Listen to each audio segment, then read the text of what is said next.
Texas Farm Store backs the pack. Locally owned and operated for over 50 years at 236 East Nepal. Stop by for everything you need. Feed, seed, lawn and garden, animal health, custom mixing and grinding, tack, herbicides, pesticides, and even wild game feeders. At Texas Farm Store, our friendly and knowledgeable staff can help you with all your needs. Delivery is available. Please call for more information, 830-278-3713, and find Texas Farm Store online at txfarmstore.com. Like so many great Texas institutions, it began as an idea, became a vision, and ended up being a legacy. The premier bank of Southwest Texas since 1907, First State Bank of Uvalde provides banking solutions, services, and products with the highest quality customer service, delivered with Southern hospitality and Texas spirit. For all your banking, loan, mortgage needs, or just to grab a cup of coffee and talk about Friday night's Coyote victory amongst the ambience and artwork, we'll be looking down the road for you here at First State Bank of Uvalde. Member FDIC, equal housing lender. Does your health have you on the sidelines? With over 20 specialty services, Uvalde Memorial Hospital has the winner's playbook of healing. Whether it's orthopedics, oncology, pain management, podiatry, radiology, or rehabilitation, Team UMH can offer you the quality comprehensive health care you need to get back in the game of life. Call us today to learn more at 830-278-6251. Go Coyotes! Star Realty and Ranch salutes our Uvalde High School varsity Coyotes, as well as all our UHS student athletes. Your hard work, dedication, and spirit make you all stars of the game. Star Realty and Ranch are your premier real estate experts, here to provide you with all the resources and information you need to buy or sell real estate. Call to find out more at 830-261-1970 or visit uvalderealty.com. There's power in the simplest of actions. Like one neighbor helping another, where everybody looks out for everybody else. Community is everything at Medina Electric Cooperative, and we're grateful for your trust. To provide the energy you need, giving you the power to power on. Medina Electric Cooperative is a Touchstone Energy Cooperative, your source for power and information. Lantana Realty celebrates the 2024 Uvalde Coyotes and honors the legacy of our Coyotes and Lobos from years past. The extensive range of services provided by Lantana Realty's real estate professionals will be invaluable as they assist you in navigating the complexities of financing and sales contracts. Visit Lantana Realty at 131 East Nopal or call 830-591-6658. Lantana Realty, Stephanie Zakinas, broker. Aggregate Haulers is the industry leader in aggregate transportation, and our owner-operator services are the gold standard of the market. We provide consistent work, competitive rates, and opportunities throughout the state. Success is a team sport. When you join Aggregate Haulers, you're joining a better team. Aggregate Haulers, a proud supporter of the Coyotes and all Uvalde athletic sports. Visit us online, aggregatehaulers.com. Greetings to everyone who loves the Uvalde Coyotes. This is Mama Jan on behalf of the Tex Elliott family. Uvalde strong, we back the pack. Go Yotes! Cecil Atkinson Motors is proud to be your Chrysler, Dodge, Jeep, Ram, and Wagoneer dealership in Uvalde, Texas. We've been in business for over 37 years as a family-owned car dealership and your one-stop shop of automotive excellence. Stop by and see us at 2630 East Main Street under the giant Texas flag. We look forward to introducing you to a wide selection of pre-owned vehicles, our stellar finance team, and our dedicated service center. Visit our website at ceciluvalde.com. Cecil Atkinson Motors, when the products are similar, the dealer makes a difference. Hi there. I'm Linda Kale, broker at Riata Realty in Uvalde and Nueces Canyon. If you're in the market for a home, business, or recreational property, we'll help you find it. For sellers, we're ready to broker any deal you bring us. Commercial, residential, ranch, and river properties are all in our wheelhouse. Friendly service and attention to detail are what we're known for, so give us a call today at 591-4430. Whether you're buying or selling or just thinking about it, remember Riata. Serving Uvalde and the surrounding counties since 1991. Country Gardens and Seed thanks all their dedicated customers for over 30 years of support. Yolanda and her friendly staff invite new faces to stop by 403 South Getty Street for all your gardening needs. They're there to help you and answer any questions on your landscaping projects. Fall gardening starts soon, so call 830-278-2204. Country Gardens and Seed, 403 South Getty Street, Uvalde. Welcome to the Coyote Pack Broadcast, Texas Farm Store pre-game show. Texas Farm Store, your one-stop shop for all things agriculture, with locations in Uvalde and Lakey. And now, your host, Simon Pops Ortiz, on your official home for Uvalde Coyotes football, UvaldeRadio.net. Good afternoon, Uvalde Coyote fans, and welcome to the Texas Farm Store pregame show, live on UvaldeRadio.net. Direct and in living sound from Uvalde's historic and beautiful Honey Bowl for this evening's game, second game of the season, where your Uvalde Coyotes will be hosting the Eagle Pass Winn Mavericks. Well, I'm Simon Pops Ortiz, your play-by-play announcer and host, along with our brand new spanking color commentator extraordinaire, Mr. Robert Miguel. Whoa, welcome. Hey, I'm excited about this. All right, here we go. Last week was that was the first game of the season, but, this game's, it feels like the first game because last week's game was so It was discombobulated. Weird. Yeah, it was. We had the lightning delay before the game and then during the game. It was definitely not your model, straight It felt like an emergency evacuation drill all night long. It did. We did win the game against Carrizo, but it was tough. We'll break down the Carrizo game in a moment, but first, Robert, what does the weather look like for tonight's game? Well, right now, Simon, we're looking at 88 degrees, partly cloudy skies. Hopefully it doesn't turn into lightning out there. At game time, we're expecting about 86 degrees, and at halftime, looking at 83. This is going to be a very interesting game because I remember this game 2 years ago. That was that miracle game that we had the national media here. Yes. We had the KSAT 12. A lot of attention, yeah. Yes. And pressure came along with that attention. And it was a very dramatic game. It was. And, it was full of emotion, and I'll never forget that game, ever. But having said that, this is a new year, a new game. It's going to be very, very interesting. We'll get to that right now, but we're going to take a real quick commercial break and come right back with the Coach's Corner. This is Simon Pops Ortiz with Robert Miguel, your brand spanking new color commentator, expert color commentator. We'll be right back. This is UvaldeRadio.net. Texas Farm Store backs the pack. Locally owned and operated for over 50 years at 236 East Nepal. Stop by for everything you need. Feed, seed, lawn and garden, animal health, custom mixing and grinding, tack, herbicides, pesticides, and even wild game feeders. At Texas Farm Store, our friendly and knowledgeable staff can help you with all your needs. Delivery is available. Please call for more information, 830-278-3713. And find Texas Farm Store online at txfarmstore.com. Lantana Realty celebrates the 2024 Uvalde Coyotes and honors the legacy of our Coyotes and Lobos from years past. The extensive range of services provided by Lantana Realty's real estate professionals will be invaluable as they assist you in navigating the complexities of financing and sales contracts. Visit Lantana Realty at 131 East Nopal or call 830-591-6658. Lantana Realty, Stephanie Zakinas, broker. Welcome to the Country Gardens and Seed Coach's Corner. Country Gardens and Seed, Uvalde's one-stop shop for garden and floral needs since 1991. Hello, Coyote fans. Welcome to the Coach's Corner on UvaldeRadio.net with Coach Wade Miller. Coach, how are you doing? Have you caught up on your sleep? I'm good. Yeah, I pretty much, I'm glad we had a 3-day weekend. I got a lot of sleep this weekend.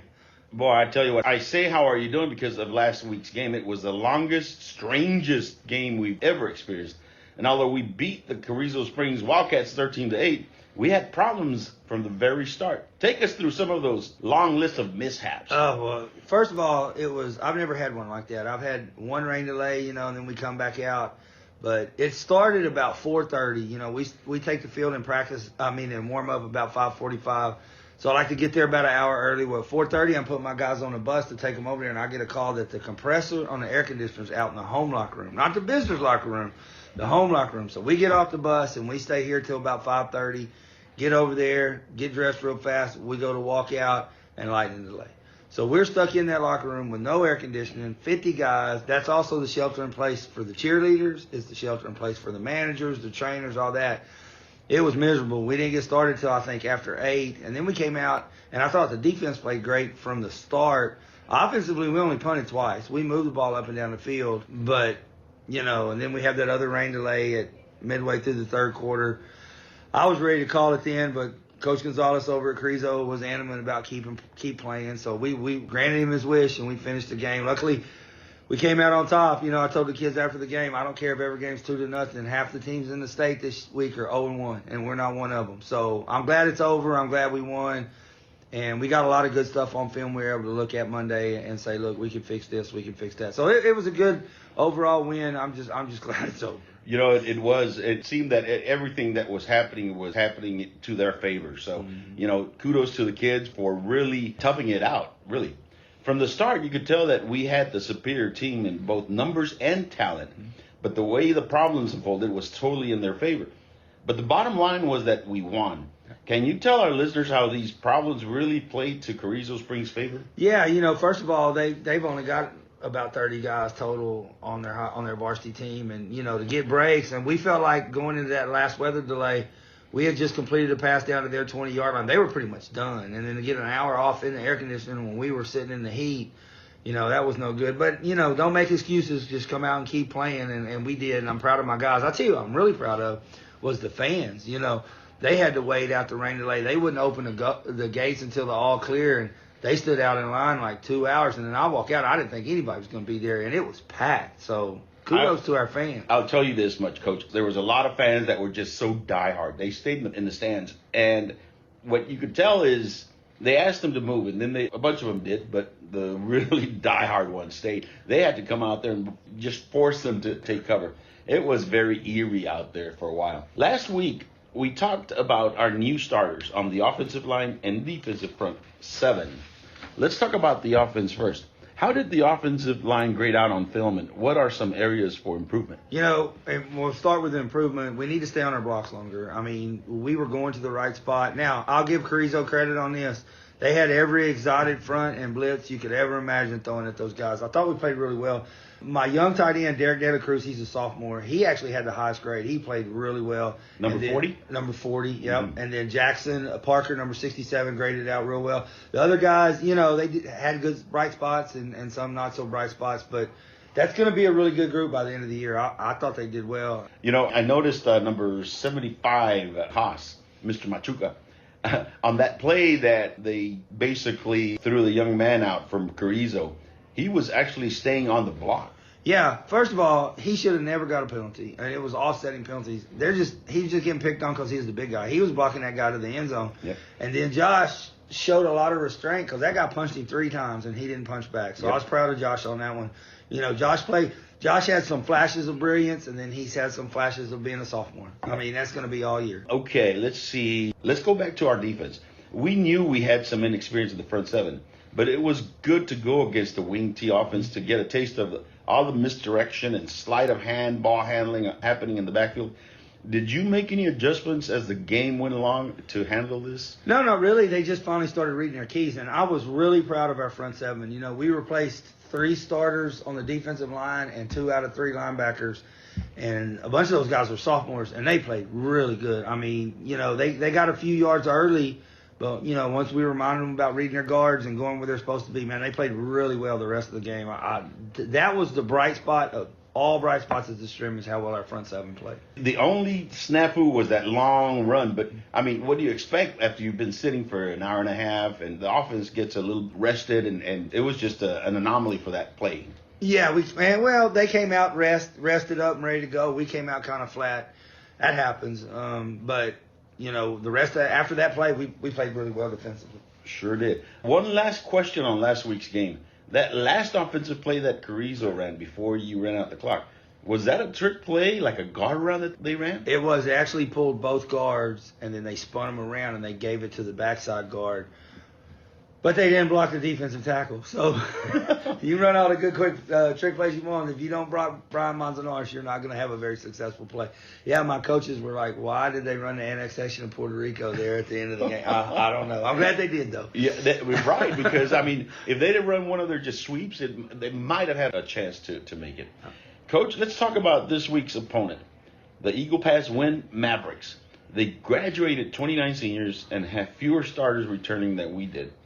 They come in having lost to their crosstown rivals, the Eagle Pass Eagles, 48-0. And they're coming in with wounded pride.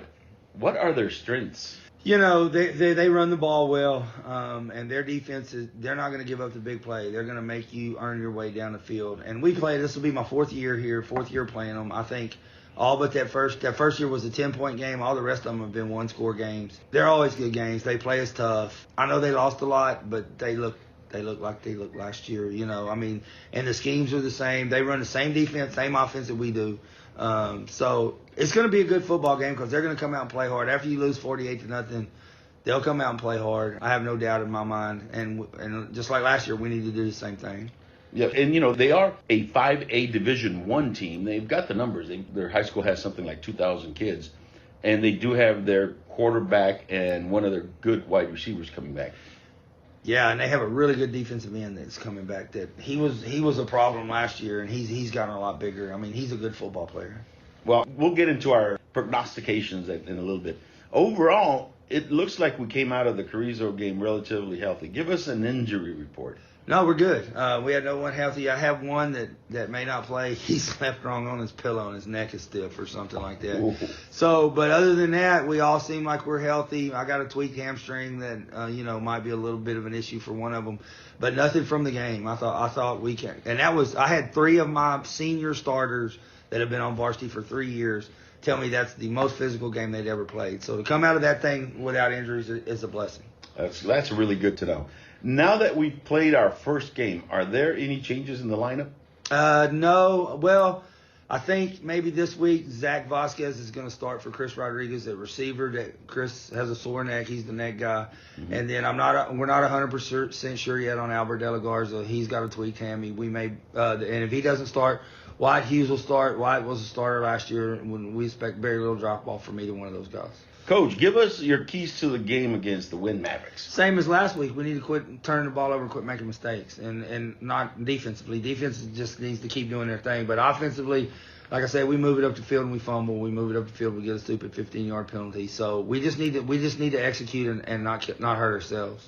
You know, I was surprised with our passing game, especially the long game. We had some open receivers. Give us your thoughts on our passing.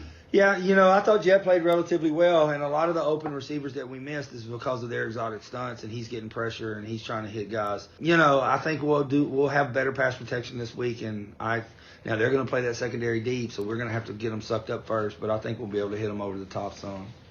That's good. I think my guess is that if we start off right and minimize those mistakes, it's going to be a good game, but I think we're going to 2 scores, Coach. 2 scores, I think so. I'm all in. Okay, Coach. It's time for our Coyotes Lobos Athletics Report. Coach, give us an update on our other teams. Well, girls cross country, I won another meet last week. I think they were in Kerrville. I'm not sure. I know both cross countries are going to Del Rio. I saw where Team Tennis beat Pearsall like 19-0 the other day. So, yeah, those teams are rolling on. Volleyball split last week, so we're excited about all of our fall sports. Yeah. One note, Coach, I know that there's going to be a volleyball tournament this weekend. We need to come and support the girls. We're hosting it here at the high school. Yeah, we have our annual the Rotary Club sponsors us, and we have our annual JV freshman varsity JV and freshman volleyball tournaments. I think they get going at 9 o'clock Saturday morning. We'll be up here till 3 or 4, so come on by and come watch them play. I am a Rotarian, Coach, so I'm going to be here. So I'm looking forward to it. I really am. So, one victory under our belt. It was some good experience and adversity that our young players now have. This next game will expose them to different offensive and defensive philosophies.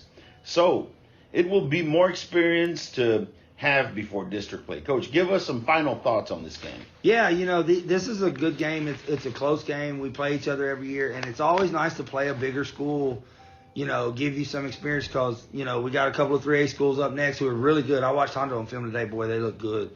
But it's always nice because we're going to see this kind of size when we get to district, and we're excited about it, and the kids like this game, so it should be a fun one. Coach, after last week's frustrating game, I still have a huge chip on my shoulder. So I'm hoping for a normal game so I can whittle away at that thing. So, with that being said, go Coyotes! Go Coyotes! Serving Uvalde and the surrounding counties since 1991. Country Gardens and Seed thanks all their dedicated customers for over 30 years of support. Yolanda and her friendly staff invite new faces to stop by 403 South Getty Street for all your gardening needs. They're there to help you and answer any questions on your landscaping projects. Fall gardening starts soon, so call 830-278-2204. Country Gardens and Seed, 403 South Getty Street, Uvalde. Like so many great Texas institutions, it began as an idea, became a vision, and ended up being a legacy. The premier bank of Southwest Texas since 1907, First State Bank of Uvalde, provides banking solutions, services, and products with the highest quality customer service, delivered with Southern hospitality and Texas spirit. For all your banking, loan, mortgage needs, or just to grab a cup of coffee and talk about Friday night's Coyote victory amongst the ambience and artwork, we'll be looking down the road for you here at First State Bank of Uvalde. Member FDIC, Equal Housing Lender. Welcome back, Coyote fans. This is Simon Pops Ortiz on UvaldeRadio.net. We are doing the pregame show. It is going to be a fantastic show, I'll tell you.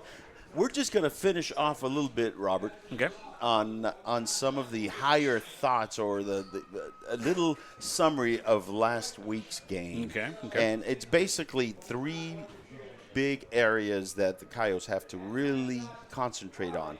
The first one is that the offense had problems with stunts and blitzes.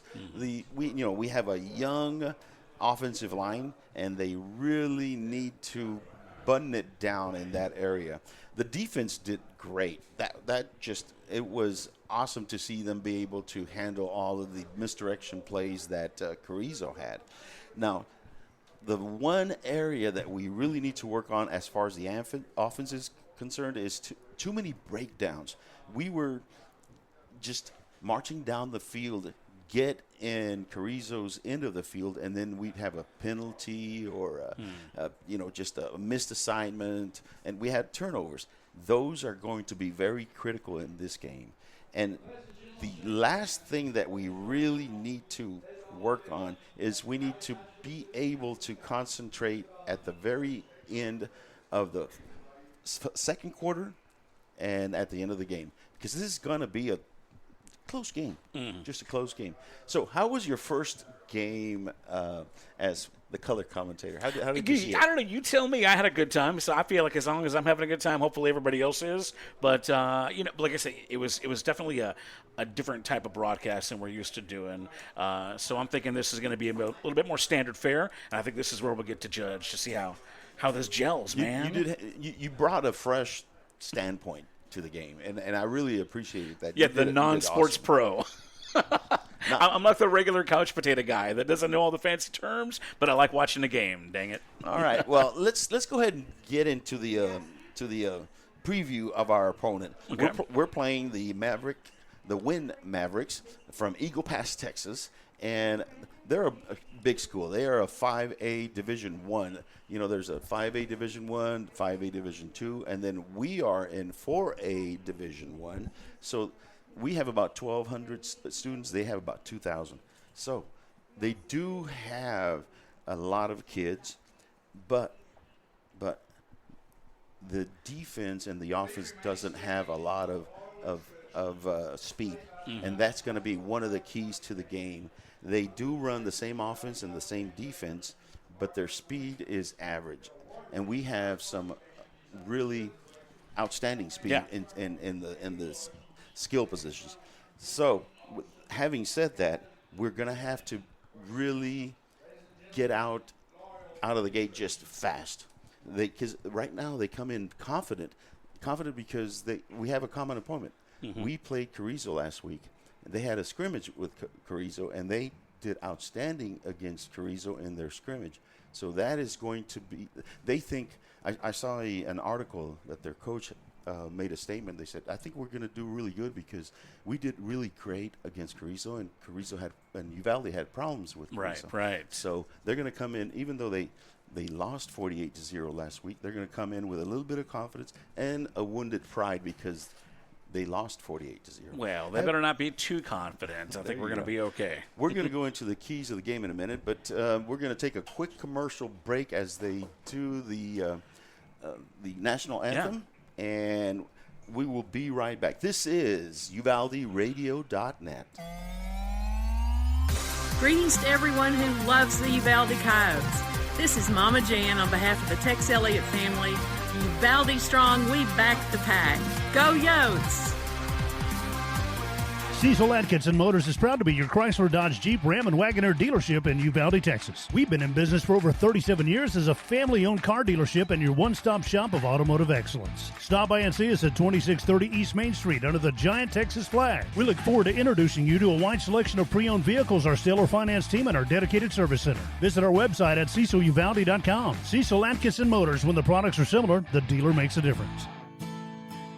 Serving Uvalde and the surrounding counties since 1991. Country Gardens and Seed thanks all their dedicated customers for over 30 years of support. Yolanda and her friendly staff invite new faces to stop by 403 South Getty Street for all your gardening needs. They're there to help you and answer any questions on your landscaping projects. Fall gardening starts soon, so call 830-278-2204. Country Gardens and Seed, 403 South Getty Street, Uvalde. Welcome back, ladies and gentlemen. This is Simon Pops Ortiz on UvaldeRadio.net. We're going to go right into the keys of the game. Robert. All right, let's go. Jingle, jangle. Get the keys out. We're going to get the keys out, and we're going to put it in the engine, and we're going to roar. Vroom, vroom. Okay, the very first thing that the Coyotes have to do, they have to have no penalties. They have to really be able to march down the field.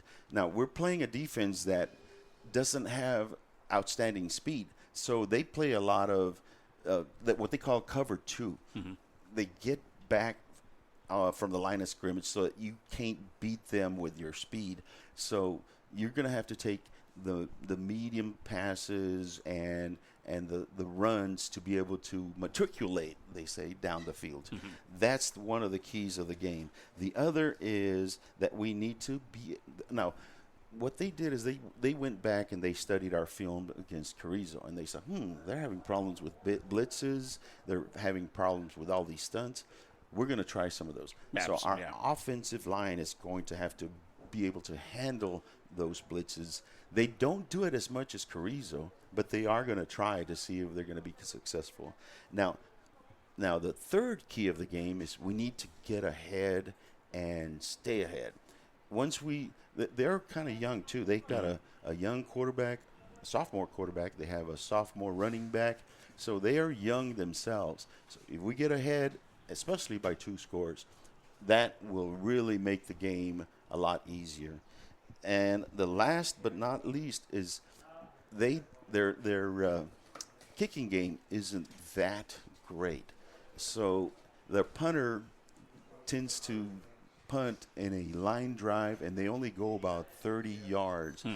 If we're able to gauge that, we'll win the field position game and be able to really have short fields to score. Those are the keys to the games, ladies and gentlemen. And that's good stuff. All right. I think it's going to be very interesting. We need to, on offense, we're going to need to be able to take advantage of our superior speed. And the way we're going to need to do that, we're going to have to put triple wide receivers to one side and isolate one of their cornerbacks with one of our speedier wide receivers so that he can be able to just go over the top and maybe get an easy score or two. We'll see if that happens. All right. So, having said that, we are almost ready for the game. They're going to do the – Couch just came out of the tunnel. Look at that. They're going to come out. It was funny because it was not even fully inflated yet, but they came out of it, and now it's actually fully deflated or inflated. Inflated. I think they're going to do the national anthem now, and then they're going to go back in there and rush out. Okay. So the first thing we're going to do is we're going to go ahead and give you the starting lineups. Okay. While they're getting to do that. And we do have a couple of changes in the lineup. And let's see. On offense, I want to say the offense. Okay, do the offense. All right. I will not be offended. Okay. Because you're going to be very defensive. You're going to do the defense. Okay. I'm going to do defense. The quarterback, of course, is number 4, Jet Flores, a junior. The running back is number 21, Abraham Ale, the senior. A halfback is going to be number 40, Derek De La Cruz, a sophomore.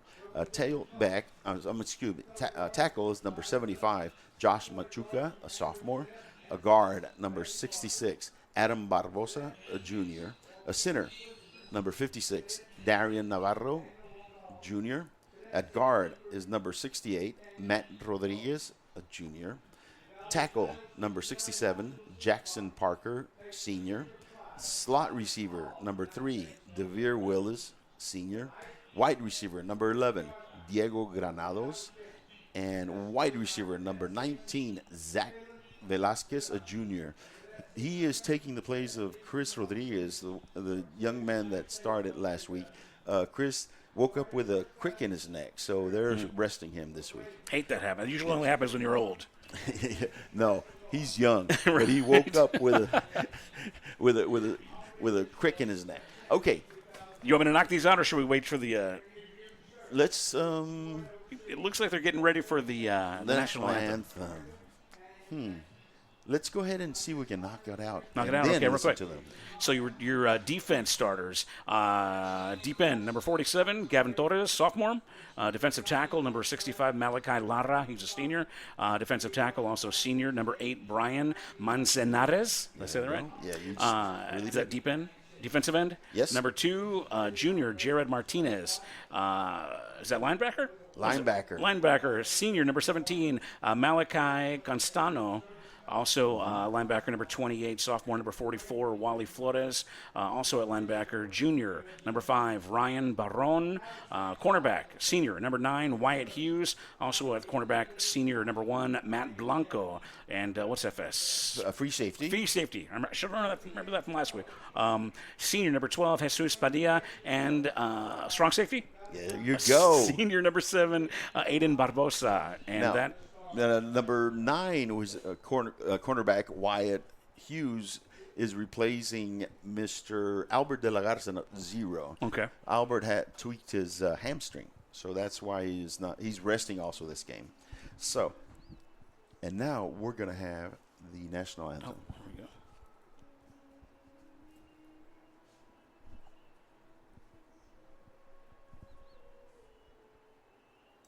Lantana Realty celebrates the 2024 Uvalde Coyotes and honors the legacy of our Coyotes and Lobos from years past. The extensive range of services provided by Lantana Realty's real estate professionals will be invaluable as they assist you in navigating the complexities of financing and sales contracts. Visit Lantana Realty at 131 East Nopal or call 830-591-6658. Lantana Realty, Stephanie Zakinas, broker.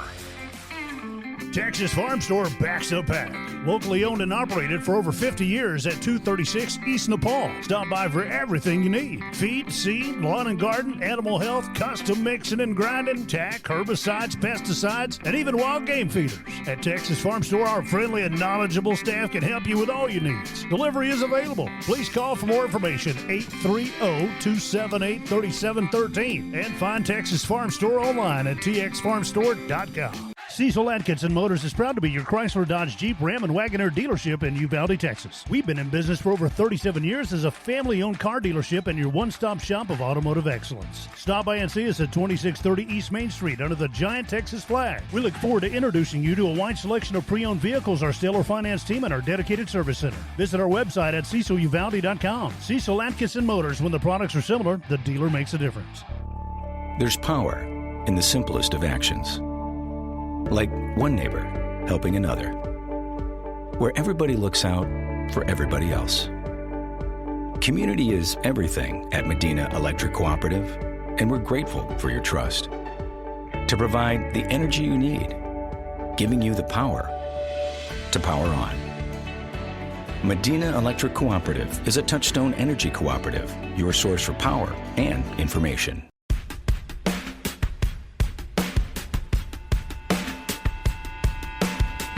It's time for Coyote Coyotes football, presented by Aggregate Haulers, Auto World Eagle Pass, Cecil Atkinson Uvalde, Country Gardens and Seed, Don McLaughlin for State Rep District 80, First State Bank of Uvalde, Lantana Realty, Medina Electric Cooperative, Riata Realty, Star Realty and Ranch, the Tex Elliott family, Texas Farm Store, and Uvalde Memorial Hospital. And now, your host, number 67, class of 76, offensive guard and defensive tackle, Simon Pops Ortiz. This is the Coyote Pack broadcast on your official home for Uvalde Coyotes football, UvaldeRadio.net. And welcome back, Coyote fans. This is Simon Pops Ortiz of UvaldeRadio.net. We're about to start the second game. They're in their little helmet. Here come the Coyotes. They are coming on the. Oh my God! Number 21 flag is out there. Oh, our American flag, our Texas flag. Yes, and come and take it, baby. That's right. They're going to come and take it. These boys are ready to play, and we are too. Where's my helmet? The coach gave me a helmet. It was a little cracked, but he gave me a helmet. You don't need a helmet, Simon. You got a hard head. You're hard-headed. Got to get down there myself. I want to play. I just, ladies and gentlemen, it's going to be a great game. The Coyotes are ready. The Mavericks seems like they're ready, and it's going to be very interesting. And the toss is going to be doing in a minute. But let's see who are going to be the captains for this game. We have lining up for Uvalde. For the Mavericks, it's number 55, Esteban Rodriguez, number 36, Humberto Munoz Jr., number 4, Jonathan Salayandia, and I think that's their captains. Our captains are going to be number 21, Abraham Ale, number 1, Matt Blanco, number 7, Aiden Barbosa, and number 67, Mr. Jackson Parker. And here they come, ladies and gentlemen, to the middle of the field to do the toss. Yeah.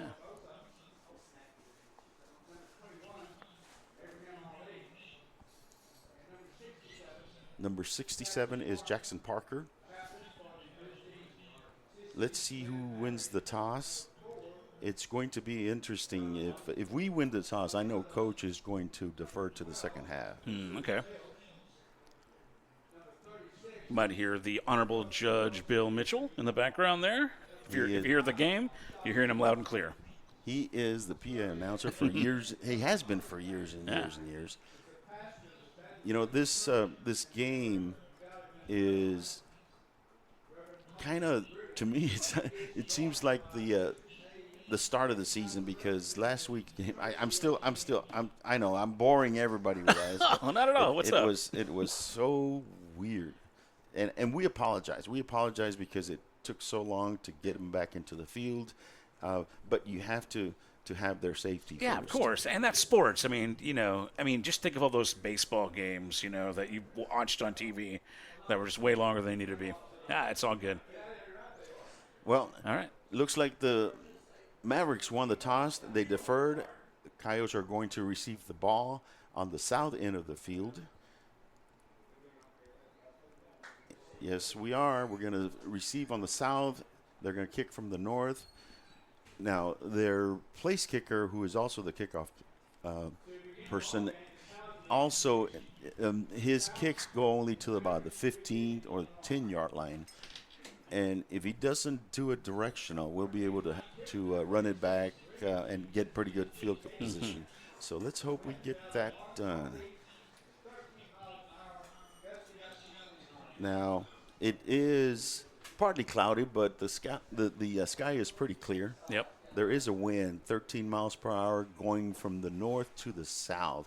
So that is a little significant, because if we decide to kick field goal, that wind is going to impede it a bit. In the passing downs, it's also going to impede the passes a little bit, because 13 miles is fairly strong. If you'll notice, the flag is waving quite, and it's a big flag, so it takes plenty of wind to pick it up. Coyotes are huddling up at midfield to plan their strategy. And there they go, taking the field. Here we go. It's on. It's on. It is on. Back to receive the kick is number 16 for the Coyotes, Mr. Isaac Longoria, and number 3, Mr. DeVere Willis. Yeah. And they are standing at the 10-yard line. Yeah. They have got the memo. done their homework. Yep. They have done their homework. Oh, there we go. And the kick is, it's going to be a push. That is a short kick.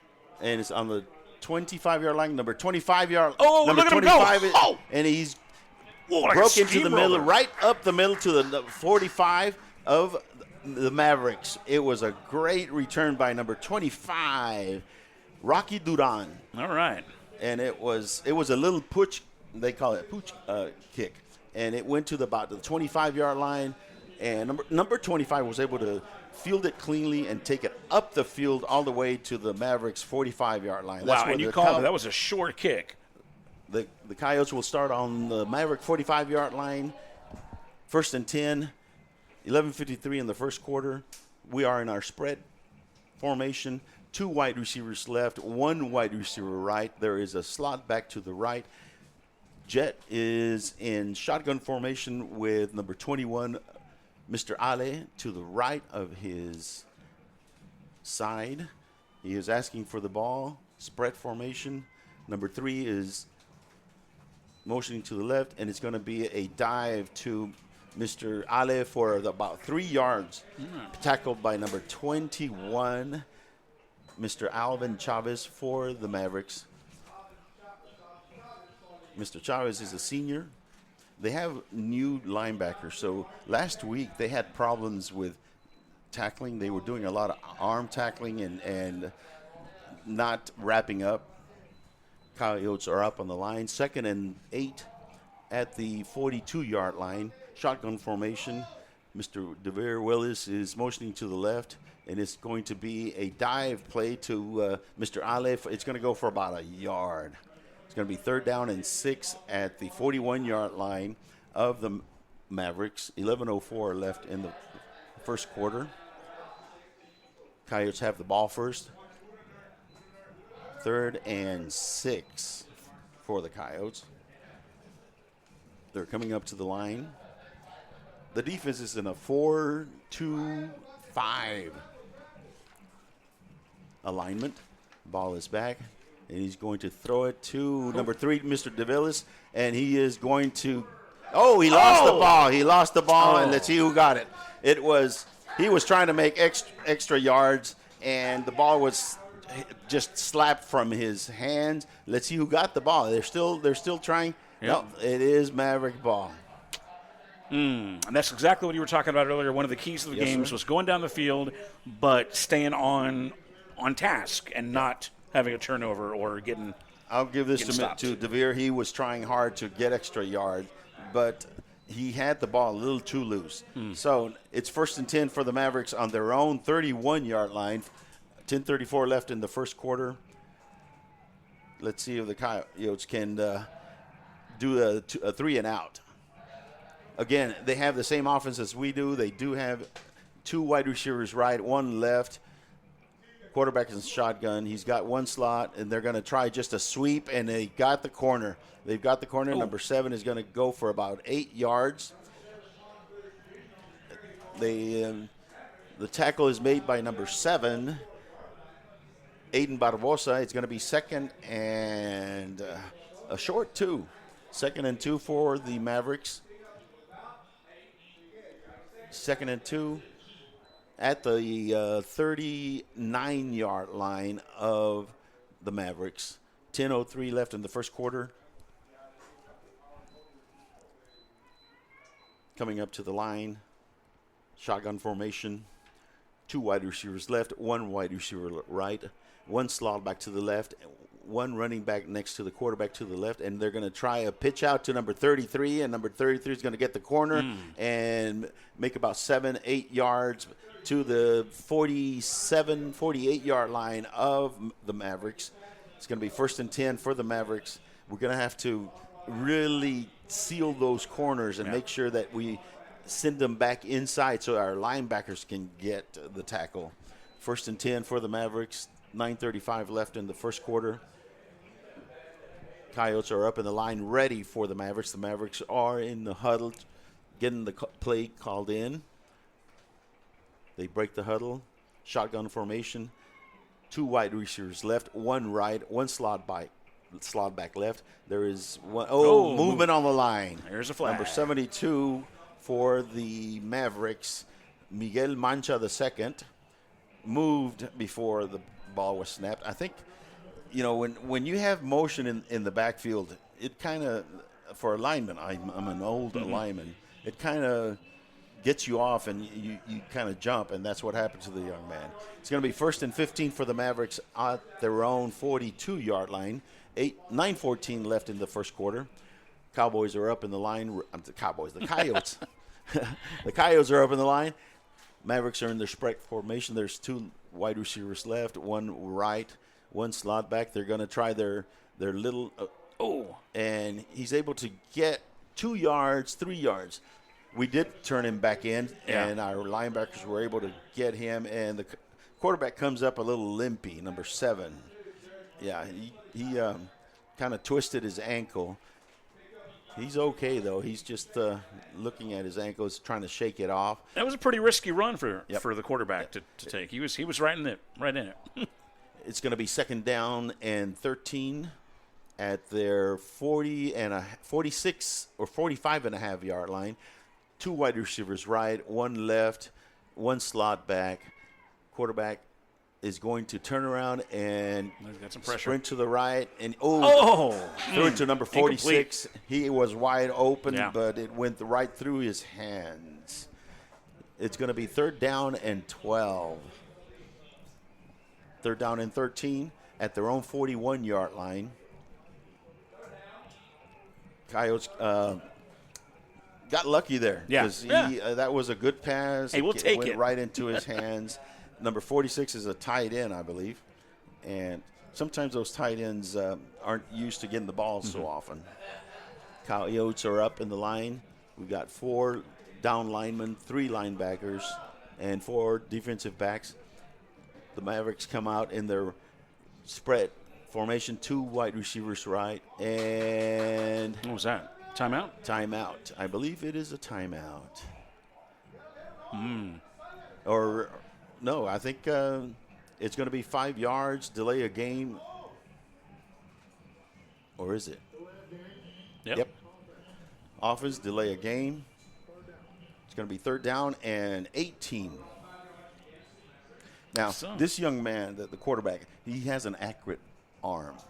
He is very accurate. So we're going to have to make sure that we cover the wide receivers very well. They're going to what they try to do is they go to the flats and get to the first down marker, turn around, and he throws it. He throws a pretty accurate ball. They're in their spread formation, 2 wide receivers left. He's going to sprint right. He's going to sprint left. He's looking pressure. And pressure, we sacked. get him on a sack at Nice. the 37-yard line. The play did not. It was trying to develop, but they were well covered, so we were able to get to him. It's going to be a sack, 4th down, and a bunch. Whole bunch. That's right. 4th down. We were able to stop him. 1 first down, then that's it. Yeah, you wanted 3 and out. Well, a little late, but we got it eventually. Yes, we did. Now we're going to be very careful here because if he's going to try to directional punt it, line drive, but directional for about 30, 35 yards. So right now on the 37, it's probably going to get to the 35. Wow. And there goes. There we go. Now we're going to get some good field position here. All right. Caught by number 11, Diego Granados. Diego Granados, he was tackled at the 31-yard line. He had some opening, but one young man was able to knife in and get him by the ankles. 1st and 10 for the Coyotes at the 31. It's 0-0 with 7 minutes and 21 seconds to go in the first quarter. Coyotes have the ball for the second time. We drove it down the field the first time. Unfortunately, we had a turnover. We had a fumble after a nice catch. Coyotes are up in the line. Spread formation. Quarterback, shotgun. Number 21 to the right. 1 wide receiver left, 1 right. We're going to do a dive, and he is going to go for about 5 yards, 6 yards. He's going to be 2nd and 4. It was a nice play. Yeah. That's what we need to do. We need to establish the run, get them just discombobulated. Power it down. Yeah. Power it down. I think we're going to do it the same thing this time. Shotgun formation, and he's just going to take and run, and he's going to get first down. Now, do you think that snap affected that decision? Yeah, it was a little off to the left. It was a little off. 1st and 10 for the Coyotes. What kind of first down was that? That's a First State Bank of Uvalde first down. That's right, baby. That's right. 100% chance. There you go. 1st and 10 for the Coyotes at the 45-yard line. 6:52 left in the first quarter. 0-0. They're up in the line, and they're driving. Let's go, baby. We have 2 wide receivers, right? 1 left. And it's going to be an option again. He's going to option to number 21, and he's going to go for about 12 yards. 1st and 10. That's another First State Bank of Uvalde first down. Yes, sir. He went to the 44-yard line of the Mavericks. Coyotes are now on the Mavericks end of the field. 1st and 10 at the 44. 6:41. Now we need to just concentrate, make no errors, no holding. Here we go. Keep this momentum going. Yeah, exactly. 1st and 10 for the Coyotes, and we're gonna run.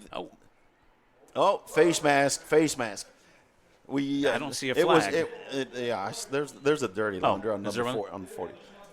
You know, we're running this option, and we're telling them, okay, you're gonna have to stop it before we quit running it. Mm-hmm. And he got 3 yards, but then when he was tackled, when Jet was tackled, he didn't pitch it out. When he was tackled, they grabbed him from the face mask, and it's going to be a 15-yarder. Wow.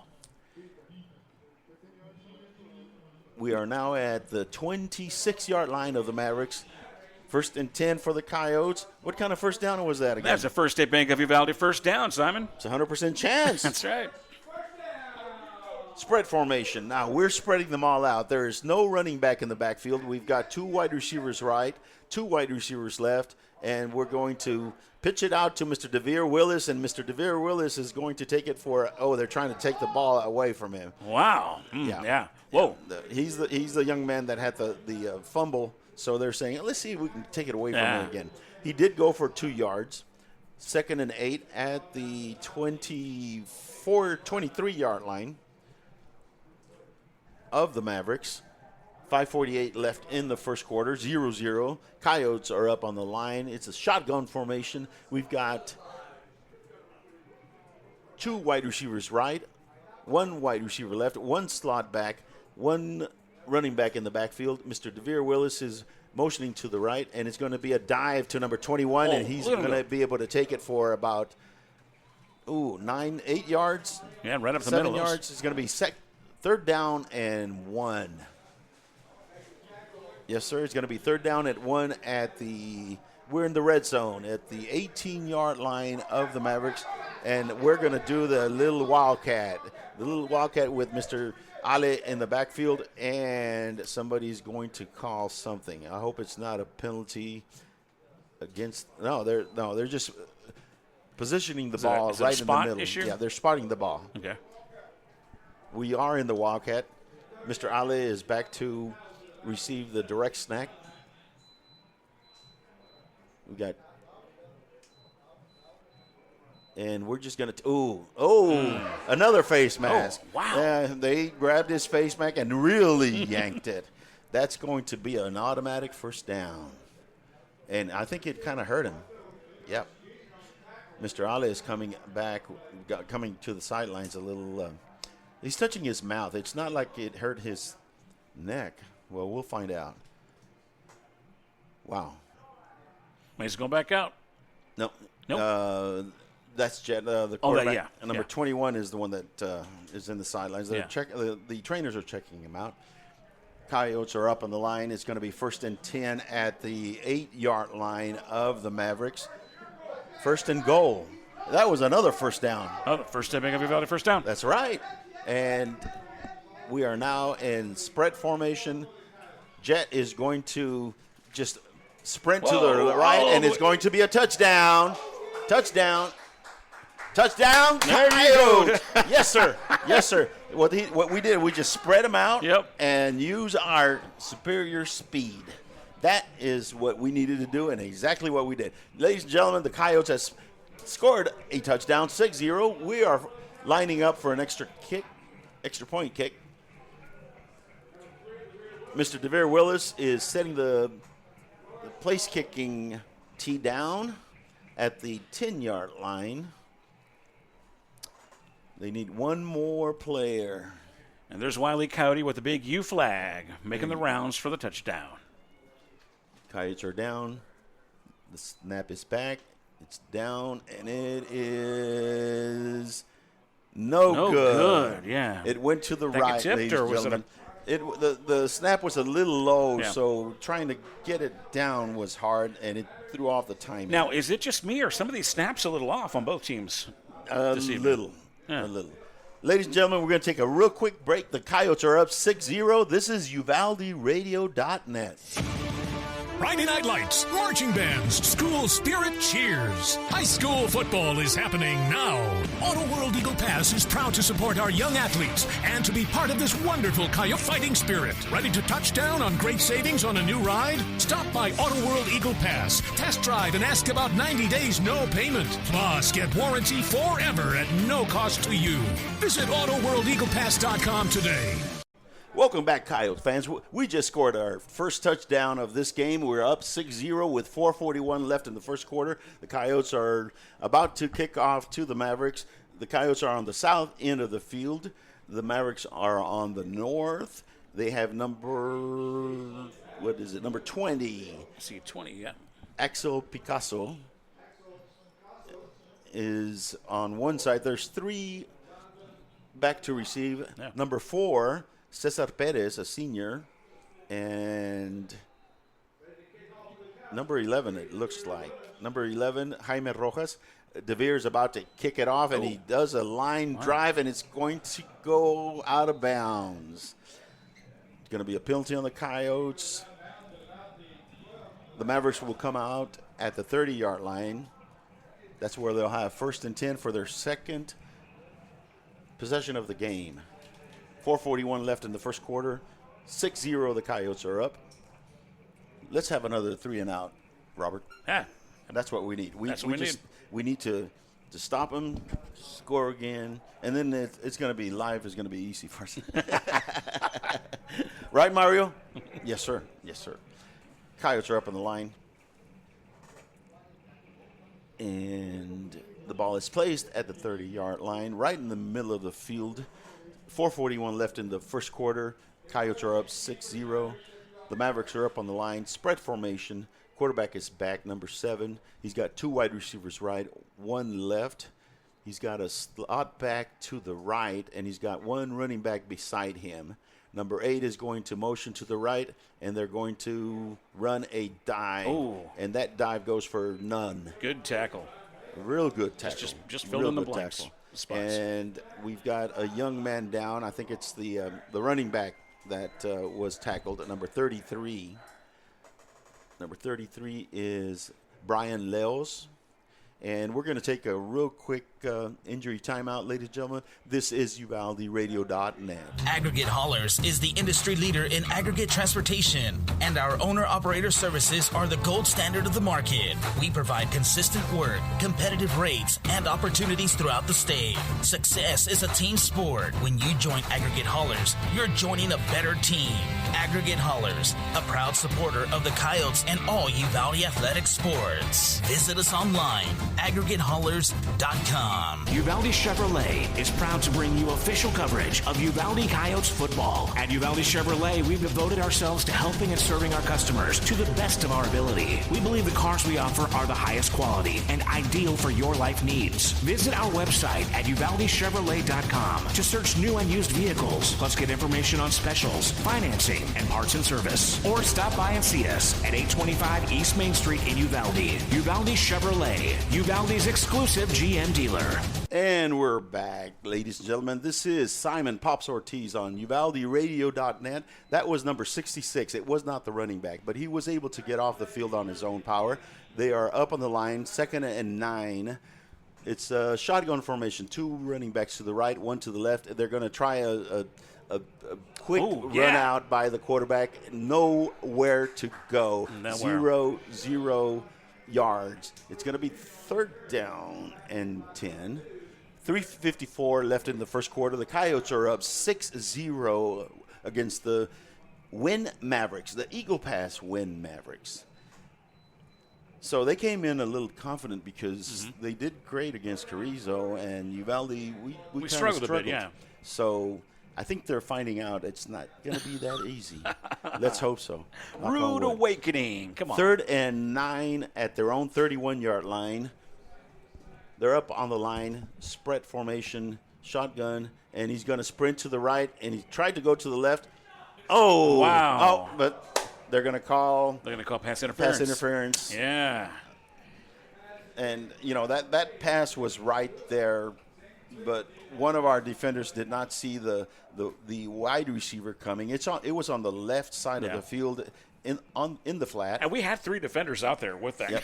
Guy It was well defensed. It's just unfortunate that we did not realize that wide receiver was coming in. It's going to be a 5 or 10 or 15 yarder. 1, 2, 3, 4, 5, 6, 10. It's going to be first down. Yeah, it's a 15-yard. The ball is now at the 46-yard line. 1st and 10 for the Mavericks at their own 46-yard line. Very well defensed. They moved it back to the 45. They're up in the line, spread formation, 2 wide receivers left, 1 right. Quarterback's asking for the ball, and he's going to hand it off on a dive to number 33, and he's going to go for about 4 yards. It's going to be 2nd down and 6, a short 6 for the Mavericks at their own 44. 2:57 left in the first quarter. The score is 6-0. The Coyotes are up on the Mavericks. Coyotes are up, ready. Defense is doing really well. Yeah, they really are. The Mavericks are up. Shotgun formation. Number 33 is to the right of the quarterback. The running back is number 33. 2 wide receivers left. They're going to try to throw a quick. He's all alone. All alone. Wow. Touchdown, Touchdown. Mavericks. Touchdown. It was. So somebody dropped the ball. It was a miscommunication on the left side of the Coyote defense, and that might be that we have one of our starters out for tonight. So that was an easy score, easy score. It is 6-6. They're lining up for their extra point. He was wide open all by himself. It was a busted assignment. The ball is being placed. The ball is snapped. The ball is down, and it is good. It is going up. Yep. All right. Ladies and gentlemen, with 2 minutes and 27 seconds left in the first quarter, the Mavericks are up on your Uvalde Coyotes 7-6. We're going to take a real quick commercial break. This is UvaldeRadio.net. Hi there. I'm Linda Kale, broker at Riata Realty in Uvalde and the Oasis Canyon. If you're in the market for a home, business, or recreational property, we'll help you find it. For sellers, we're ready to broker any deal you bring us. Commercial, residential, ranch, and river properties are all in our wheelhouse. Friendly service and attention to detail are what we're known for, so give us a call today at 591-4430. Whether you're buying or selling or just thinking about it. Remember Riata. Like so many great Texas institutions, it began as an idea, became a vision, and ended up being a legacy. The premier bank of Southwest Texas since 1907, First State Bank of Uvalde, provides banking solutions, services, and products with the highest quality customer service, delivered with Southern hospitality and Texas spirit. For all your banking, loan, mortgage needs, or just to grab a cup of coffee and talk about Friday night's Coyote victory amongst the ambience and artwork, we'll be looking down the road for you here at First State Bank of Uvalde. Member FDIC, equal housing lender. And we're back, ladies and gentlemen, with a kickoff, and it's a nice kickoff. It went to the 2-yard line. Mr. DeWeird. He's got got down to the 31-yard line. There is a flag on the play. I don't know if it was an illegal block on one of our players. It looked like it was because it was on the far end, and there was only 2 players on that side. Let's see what the ref says. We're waiting for the call. Yep, it's going to be against the Coyotes. Holding on the Coyotes. It's going to be a 10-yard. It will be a 10-yard mark-off. So take us back to about the 20? To the 20-yard line, yes. Coyotes will start out their own 20-yard line, 1st and 10. We're already up on the line. We're ready to go roll.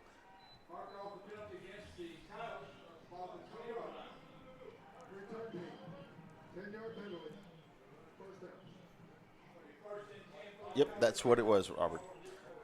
Coyotes are up in the line, spread formation, 2 wide receivers left, 1 wide receiver right.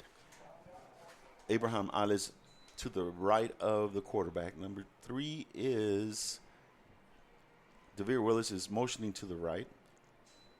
And we're going to do the toss. And Mr. Ale is going to go for about 6 yards. 2nd and 4 for the Coyotes. He did a little hurdle and fell right on top of the young man.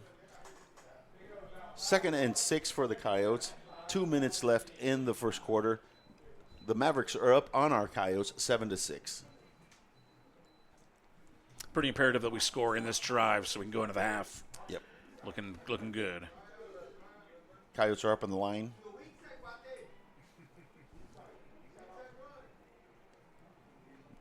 It's going to be a quick pass to DeVere Willis, and he's going to take it to the middle of the field. It's going to be 33-yard line, 1st and 10 for the Coyotes. What kind of first down is that, That's Robert? First State Bank of Uvalde first down. You betcha.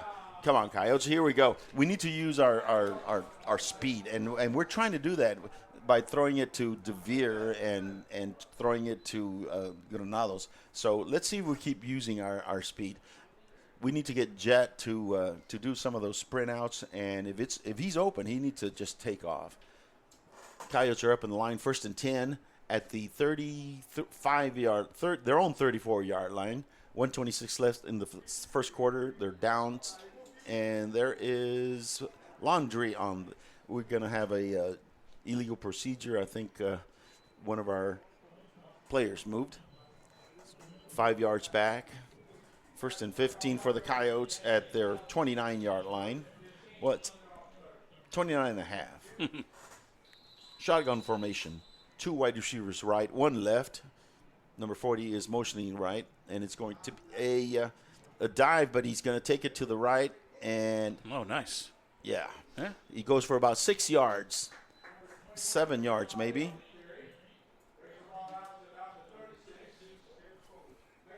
Second and 9. Number 21 is coming up limping. I think we're going to, he's going to lay down on the field. Ladies and gentlemen, we've got an injury on the field. We're going to have an injury timeout. We are going to take a quick commercial break and be right back. This is the Coyote Pack broadcast on UvaldeRadio.net. Greetings to everyone who loves the Uvalde Coyotes. This is Mama Jan on behalf of the Tex Elliott family. Uvalde strong, we back the pack. Go Yotes! Cecil Atkinson Motors is proud to be your Chrysler, Dodge, Jeep, Ram, and Wagoner dealership in Uvalde, Texas. We've been in business for over 37 years as a family-owned car dealership and your one-stop shop of automotive excellence. Stop by and see us at 2630 East Main Street under the giant Texas flag. We look forward to introducing you to a wide selection of pre-owned vehicles, our stellar finance team, and our dedicated service center. Visit our website at CecilUvalde.com. Cecil Atkinson Motors, when the products are similar, the dealer makes a difference. Welcome back, ladies and gentlemen. It was number 21. This is Simon Pops Ortiz on UvaldeRadio.net. With 53 seconds left in the first quarter, the Coyotes are down 7-6 to the Mavericks. We've got number 21, our running back, our senior running back, little gimpy. He is coming off the field with assistance. I think he's got some kind of sprain on his ankle. And we're about to start the game again with 53.1 seconds left in the first quarter. Coyotes are up. It's 2nd and 8 at their own 35-yard line, 36-yard line. Jet is back in the shotgun. He asked for the ball. He's going to throw it to number 40. Oh, nice number throw on 40 the is run. going to take it to he's going to take it to the 46-yard line. Way to slap that guy down, didn't he? He really did. That was a beautiful, beautiful forearm that he gave him. It was old school, arm. right? It was old school. Yeah. That was a first down. Yeah, it's the actually. First State Bank of Uvalde first down. Oh my God, I was just speechless. 1st and 10 for the Coyotes at their own 48-yard line. That's number 40. He's a tight end. He's a sophomore too. Coyotes are up. Number 4 is going to take the ball and take off. Oh. And you can see his speed. Wow, that was good. Yeah. 5-yard gain. It was a scramble. Basically, he had the ball. He was looking for a receiver downfield. They were all covered, and he just took off. Made something out of nothing. Exactly. And that speed of his, it's the difference. We really need to do some design runs for him. And I think the coach is doing that too. 2nd down and 4 for the Coyotes at the Mavericks 46-yard line. And it's going to be the end of the first quarter. They're going to run the clock out. Ladies and gentlemen, at the end of the first quarter, the Coyotes are down 7-6, but they are driving. We're going to take a quick commercial break and be right back. This is UvaldeRadio.net. Serving Uvalde and the surrounding counties since 1991. Country Gardens and Seed thanks all their dedicated customers for over 30 years of support. Yolanda and her friendly staff invite new faces to stop by 403 South Getty Street for all your gardening needs. They're there to help you and answer any questions on your landscaping projects. Fall gardening starts soon, so call 830-278-2204. Country Gardens and Seed, 403 South Getty Street, Uvalde. Lantana Realty celebrates the 2024 Uvalde Coyotes and honors the legacy of our Coyotes and Lobos from years past. The extensive range of services provided by Lantana Realty's real estate professionals will be invaluable as they assist you in navigating the complexities of financing and sales contracts. Visit Lantana Realty at 131 East Nopal or call 830-591-6658. Lantana Realty, Stephanie Zakinas, broker. And we're back, ladies and gentlemen. It was the start of the second quarter, and the Coyotes had excellent from his position, but we have illegal procedure, 5 yards back. It's going to be 2nd and 9 for the Coyotes at their own 49-yard line. Just a little movement by one of our linemen. Little hiccup. It'll be all good, though. It'll be fine. I think so. Yeah. You're the eternal optimist, Robert. Coyotes are up on the line. Shotgun formation. 2 wide receivers right, 1 wide receiver left, 1 running back in the backfield. And that is a new running back because Mr. Ale has gotten hurt. It's going to be a dive. Oh, wow. Right up the middle and now to the right. To number 25, and it's going to be enough for the first down. That's number 25, Rocky Duran. Rocky Duran is now the running back, and we've got just enough yardage to make it a first down, 1st and 10. It's a First State Bank of Uvalde first down. That's right. Coyotes are on the 41-yard line of the Mavericks. Up on the line, shotgun formation. Another dive to number Rocky, and he did a nice little spin. Yeah. Made a man miss and took it for about 7 yards. Second and 3. I'm liking this Rocky guy. All right. Yeah. Yo, Adrian. I'm gonna. Where is Rocky? That young man is a sophomore, and he's doing a great job too. Yeah. Coyotes are up in the line. They're looking at the coach to see what the play is. He's got it in. Number 4 is by himself in the backfield. It's an open backfield. He's got them spread out. I think it's going to be a sprint for Jet. Let's see if that is what's going to. No, he's going to throw in a deep ball, and it's going to. Oh, it was overthrown. Mm-hmm. Yeah, he was interfered a little bit, but it was overthrown, so it wasn't catchable, so they couldn't call it an interference. The Coyotes went for it all. It's still good because it's 3rd down and 2 at the 33-yard line of the Mavericks. 10:52 in the second quarter. The Coyotes are down 7-6, but they are driving. But you like seeing a mix in that passing? Yes. When they can? That's good. Yes. Yes, keep them honest. Yeah. Shotgun formation, there is a running back in the backfield. Number 3 is motioning to the left, and it's going to be another run for Mr. Rocky, and he's going to take it for a first down. That's a First State Bank of Uvalde first down. Yes, sir. Right. Yes, sir. They're cooking with oil now. He took it to the 25-yard line. First and 10 for the 26-yard line. First and 10 for the Coyotes at the Mavericks 26-yard line. We're getting some good yardage on the ground. It's going to keep them just honest for a little bit. They are marching down the field. We'll be able to let some passes go in a little bit. Coyotes are up in the line. It's going to be timeout. Coyotes are going to talk about it. This is UvaldeRadio.net. We're going to take a real quick break. Texas Farm Store backs up pack. Locally owned and operated for over 50 years at 236 East Nepal. Stop by for everything you need. Feed, seed, lawn and garden, animal health, custom mixing and grinding, tack, herbicides, pesticides, and even wild game feeders. At Texas Farm Store, our friendly and knowledgeable staff can help you with all your needs. Delivery is available. Please call for more information, 830-278-3713. And find Texas Farm Store online at txfarmstore.com. This is Simon Pops Ortiz with Mr. Robert Miguel. Happy to be here, sir. Yes, sir. Yes, sir. We are driving. It's first and 10. We are on the Mavericks 26-yard line. Coyotes are up in the line. We're down 7-6, but we're driving. That's good. Shotgun formation, empty backfield. 3 wide receivers left, 2 to the right.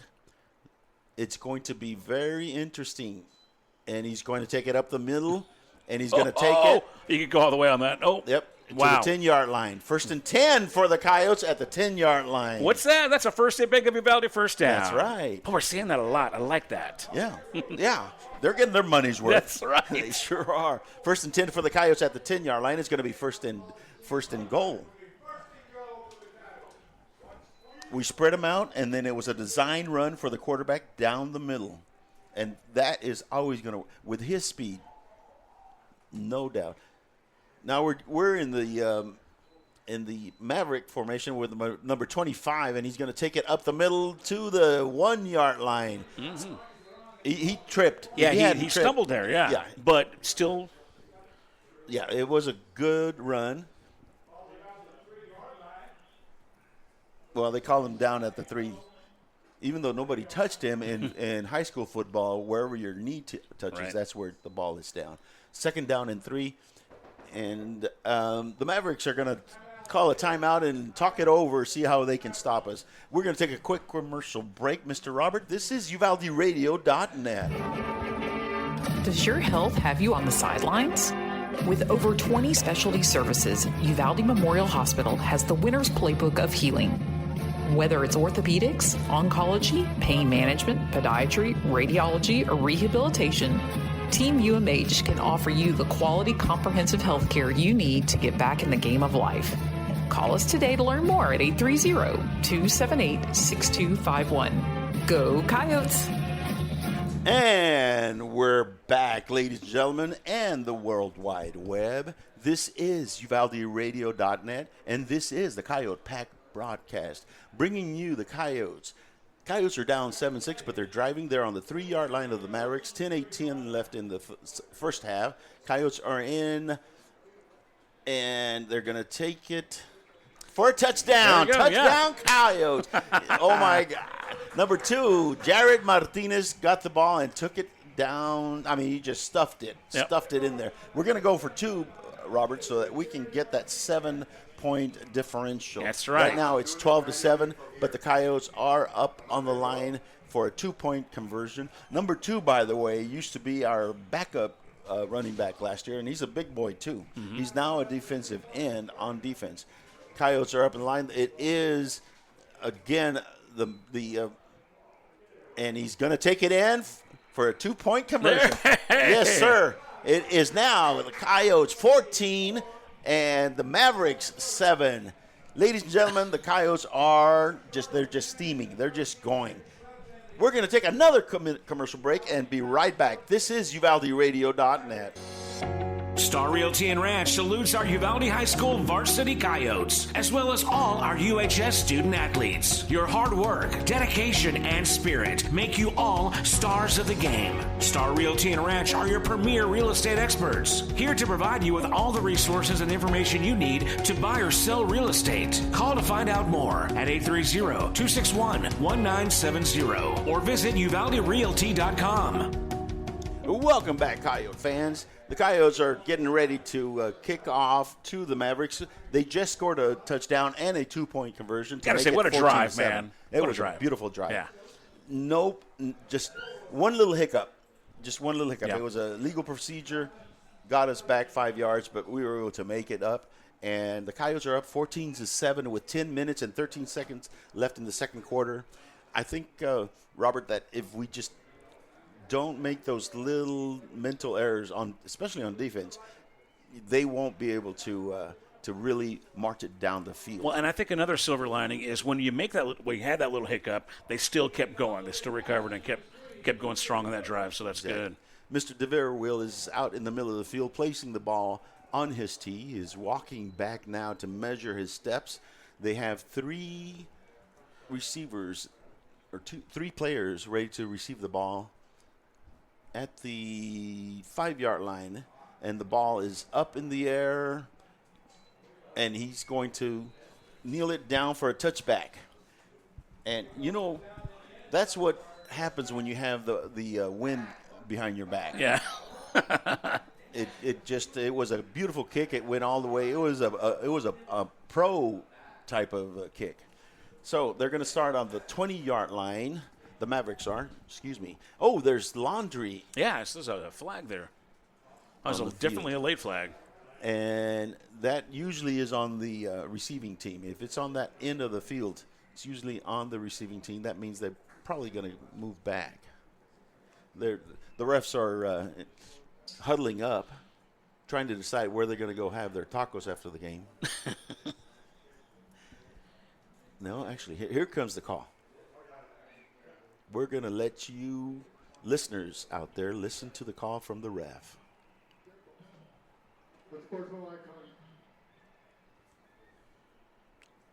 Receiving team. Dead ball. Sportsman icon. Well, what?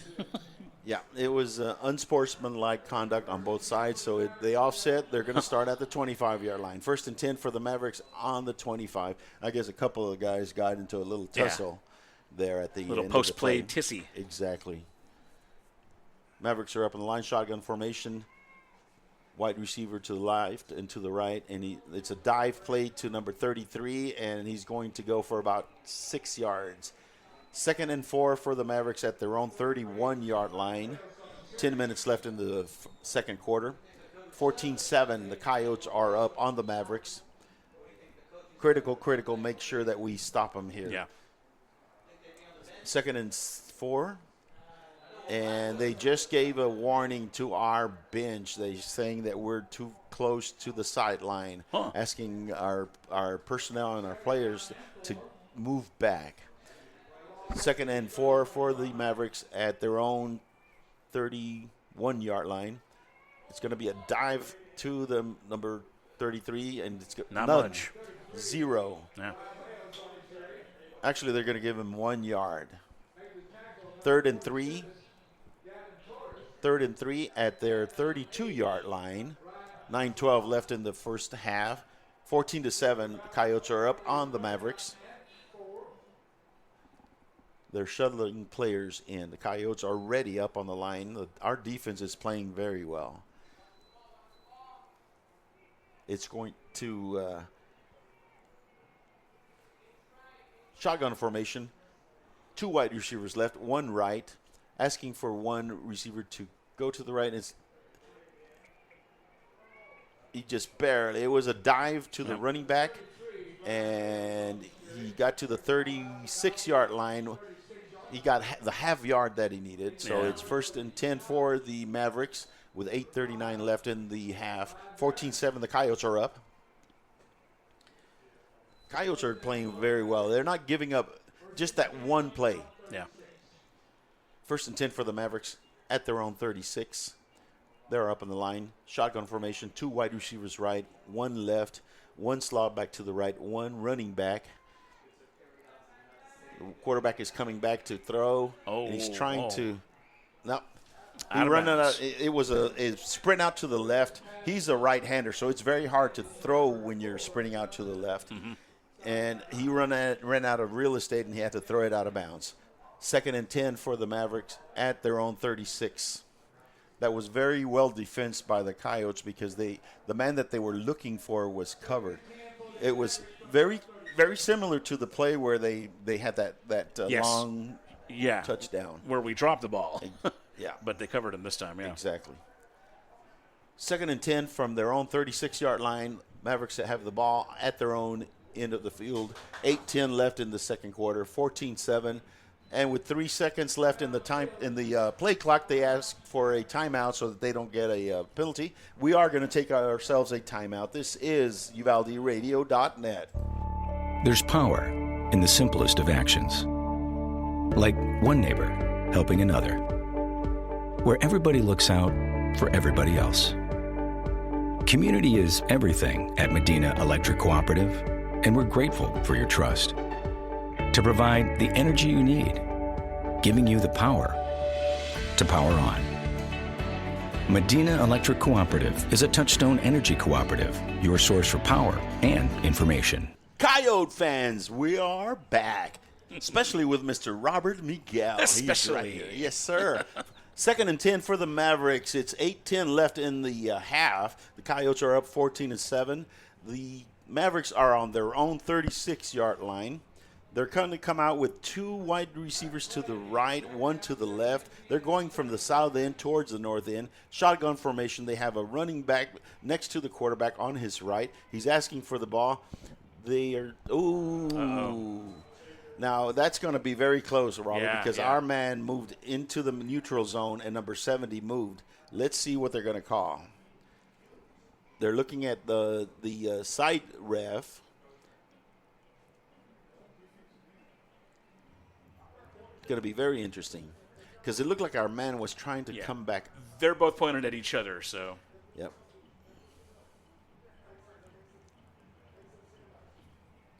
I think they're going to call it. Well, I don't know. They can't call offsetting penalties. Right. Not on that type of play. Not that one.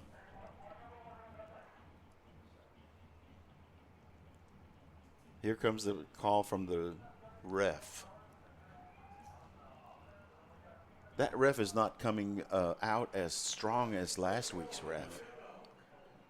Here comes the call. Oh.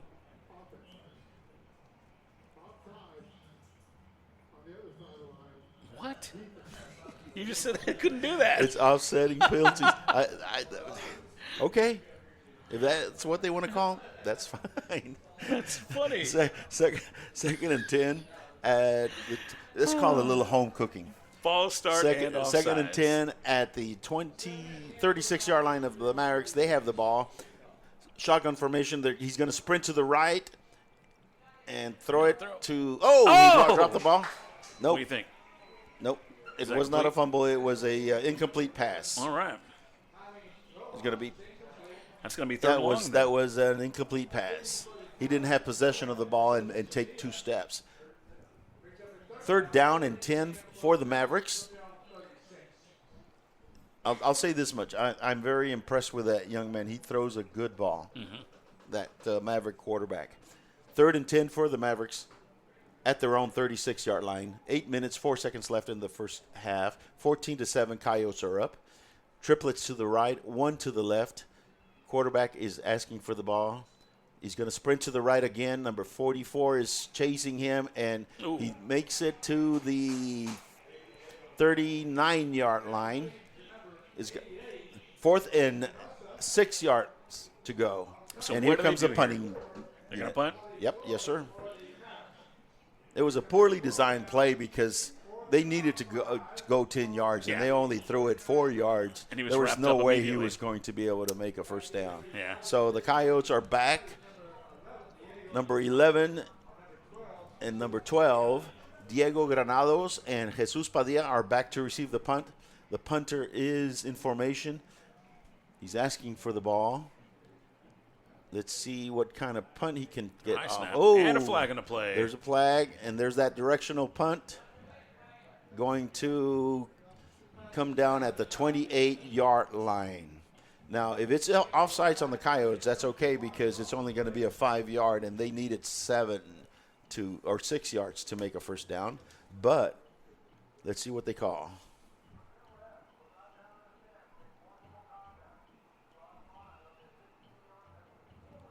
A 15-yard penalty, and it's going to be on the Coyotes. And what was that reason? Some kind of personal foul? Yeah. No, that's not what we need at this point. No, it is not. No, it is not. Another mental error.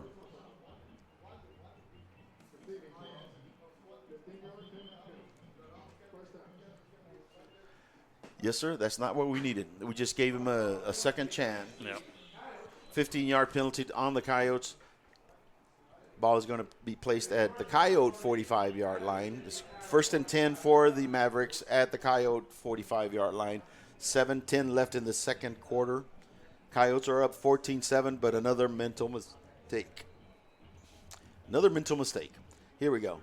Coyotes are up on the line. The Mavericks are coming up in their spread formation. They have 2 wide receivers left, 1 right, 1 running back with a quarterback in the backfield. Shotgun. Snap. He's going to – it's a reverse with throwing and a it. pass. Oh, wow. They What are a going play. to call pass interference on our player. I believe there's a flag right at the 32-yard line. There is laundry. Did you see pass interference, Sir Simon? I'm sorry? Did you see pass interference? They collided, but whether it was intentional, I do not think so. Yep, it is going to be pass interference on the Coyotes. A spot foul at the 31-yard line.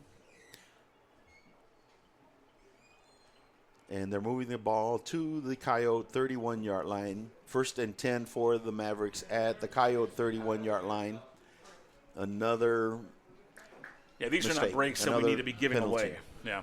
We're just giving them 2nd and 3rd chances. 1st and 10 for the Mavericks at the Coyote 31.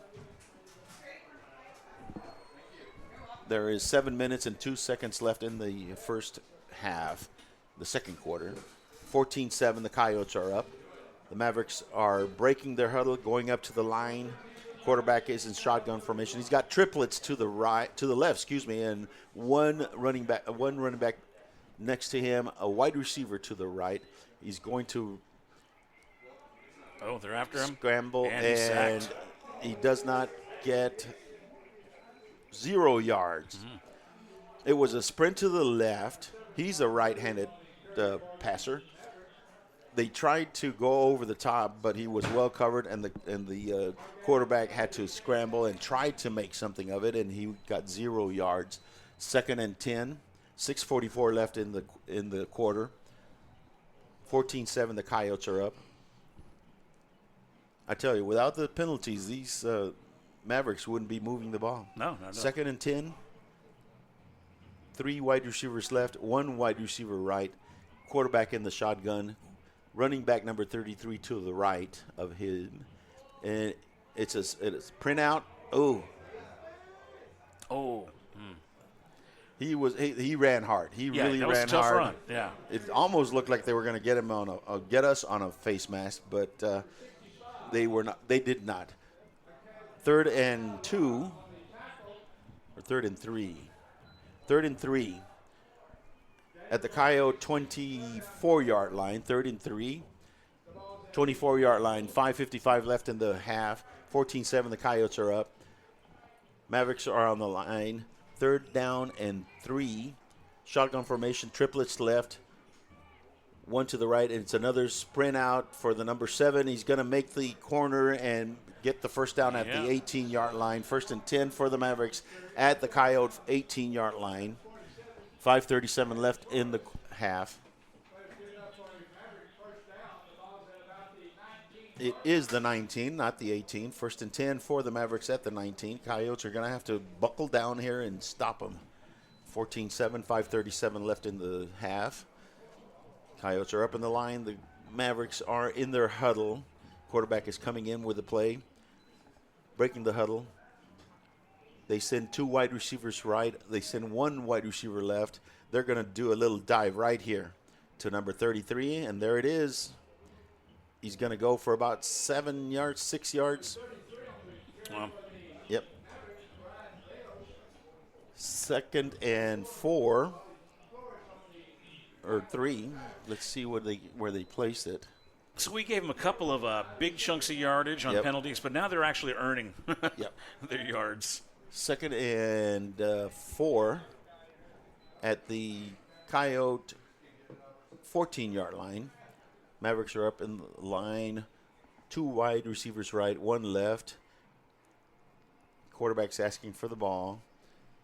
I think they're just going to dive it and let number 20. Nope, he did not get it. Oh, he lost the ball. He lost the ball, and we got it. We got it. He lost the ball. That's a turn of events we needed. There's some Coyotes rejoicing on the sideline. One of our defensive linemen just grabbed him and held him up. Another hit him, and the ball popped out. Fumble. What a great ending to that scary drive. Fumble. Coyotes have the ball on a fumble at their own 13-yard line. 1st and 10 for the Coyotes with 4 minutes and 48 seconds. Let's matriculate it down the field and get a touchdown. And what a way to steal back the momentum, you know? Fantastic. Yes, sir. Coyotes are up in the line. 2 wide receivers left, 2 wide receivers right. We're going to spread them out is what we're doing. And then I think we're going to run number 25 to the left. That's going to be a pass right up the to middle. Number 11, and he's got speed to burn. Yeah. And he makes it to the 38-yard line. 1st and 10 for the Coyotes. That's a Mr. first down Granados. Uvalde first down. It's a 100% chance right. of a First State Bank. First down, ladies and gentlemen. 1st and 10 for the Coyotes. There is a player down for the Mavericks way back at the 8-yard line of the Coyotes. It's number 50. They're attending to him. And while we have an injury on the field, we're going to take a little timeout. This is the Coyote Pack broadcast on UvaldeRadio.net. Friday Night Lights, marching bands, school spirit cheers. High school football is happening now. Auto World Eagle Pass is proud to support our young athletes and to be part of this wonderful Coyote fighting spirit. Ready to touch down on great savings on a new ride? Stop by Auto World Eagle Pass, test drive, and ask about 90 days no payment. Plus, get warranty forever at no cost to you. Visit AutoWorldEaglePass.com today. Welcome back, Coyote fans. I'm happy to report that number 60 for the Mavericks. It's the end of the first half, and people start getting a little dehydrated. Yeah. He had some cramps on that leg, so happily able to walk off the field. The Coyotes are up on the line. They are driving. They're up 14-7 with 4:40 left in the half. Coyotes are in shotgun formation, 2 to the right, 1 to the left, and he was sacked. Yeah, he was. For a 6-yard loss. The play was too. What was the breakdown there? Yeah, it was. They were trying to go over the top, and it took too long to develop. So they were able to come in and get him. Coyotes are up on the line. Shotgun formation, spread formation, empty backfield. 3 wide receivers right, 2 to the left. Let's see what they're going to do with Jet on this one. Oh, bad snap. Bad snap. Recovered. And he's stacked again. He's going to come down at the 24-yard line. We are going back instead of forward. That was a bad snap. It was just off. And I'm telling you, a lot of the snaps in this game have not been good. It's going to be 3rd down and 24. Woo. Yeah. 3rd down and 24. We need a junk. And the Coyotes are up on the line 2 wide receivers right, 2 wide receivers left, 1 running back next to the quarterback. Jed is asking for the ball. He's looking downfield. Now he's going to go to the right. He's got some. He's runs off. He got it back to the 10. To the original line of scrimmage. Yeah, about 38 or so, right? Yeah. 37-yard line. 4th and 12. Coyotes are going to bring in the punting unit. 3 minutes and 5 seconds left in the half. 14-7, the Coyotes are up. Number 4 is back to receive the punt, Jonathan Saliandia. Devere Will is number 3, is back to receive the punt. Number 17 is running out, Malachi Castano to be the up back. Punt is up, and it is high, and he shanked it. It was a shank. The ball is going to come down right around the 43-yard line, I bet. Nope, 40. That's where the Mavericks will start their next possession at their own 40-yard line with 3 minutes and 1 second left in the half. 14-7, the Coyotes are up. We're not going to take a break here because they just want to get going right now. The Coyotes are up 14-7. Coyotes are ready up on the line. Mavericks are up on the line. Spread formation, 2 wide receivers right, 2 left, 1 running back. Quarterback is in shotgun, asking for the ball. He's going to throw to the number 8, and he's going to go for a 1 yard. Got 3 defenders right on him. Yep, it was a kind of a screen, but not really. The other wide receiver did not block. He tried to bait them and go deep, but they did not bite and were able to. Oh, it's a 0 yards. All right. 2nd and 10, 2 minutes and 49 seconds. Coyotes up 14-7. Mavericks are coming out of their huddle. 2 wide receivers right, 2 wide receivers left. 1 running back next to the quarterback in shotgun. He's asking for the ball. It's going to be a dive, and we're able to get him for a 1 yard gain. 3rd and 9, 2 minutes, 28 seconds left in the half. 3rd and 9 at their own 42-yard line. It's going to be 3rd and 8. Well, Judge Mitchell says 3rd and 9, and I believe the judge. Well, he's got a good vantage point. That's right. He's right there. Plus, he's a judge. 2 minutes left, and it's ticking. 14-7, the Coyotes are up. Mavericks are up in the line. Triplets right, 1 wide receiver left. He's going to sprint to the right, and he's going to try to make it to the – and no. It's going to go for a one. No gain. No gain. That's right. We'll take that. And, the thing is that's that average speed going against our superior speed. 4th and 8, 1 minute, 40 seconds, and they're going to call a timeout to talk about it. We are also going to take a commercial break right here. This is the Coyote Pack broadcast on UvaldeRadio.net. Aggregate Haulers is the industry leader in aggregate transportation, and our owner-operator services are the gold standard of the market. We provide consistent work, competitive rates, and opportunities throughout the state. Success is a team sport. When you join Aggregate Haulers, you're joining a better team. Aggregate Haulers, a proud supporter of the Coyotes and all Uvalde athletic sports. Visit us online, aggregatehaulers.com. And we're back, Coyote fans. This has been an interesting game, Ron. Yeah, for sure. Tell me about it. I mean, the boys are doing good. Yeah. They really are. There's been a couple of snafus left and right, but for the most part, they're really playing competitive ball. It is 4th and 8, and the ball is on the 42-yard line of the Mavericks. The Mavericks are still talking about it. I'm wondering what they're talking about. They're wondering how they're going to get yards. When they're taking that long, I think they're trying to decide if they're going to – if they see a certain look, they might try a fake punt. Yeah. That's why they're taking so long. See, they are up on the line. Punter is back. They're looking over the field. They're trying to decide what they're going to do. And he's asking for the ball. You got it. Oh, he's going to punt it. He kicked it. They didn't see.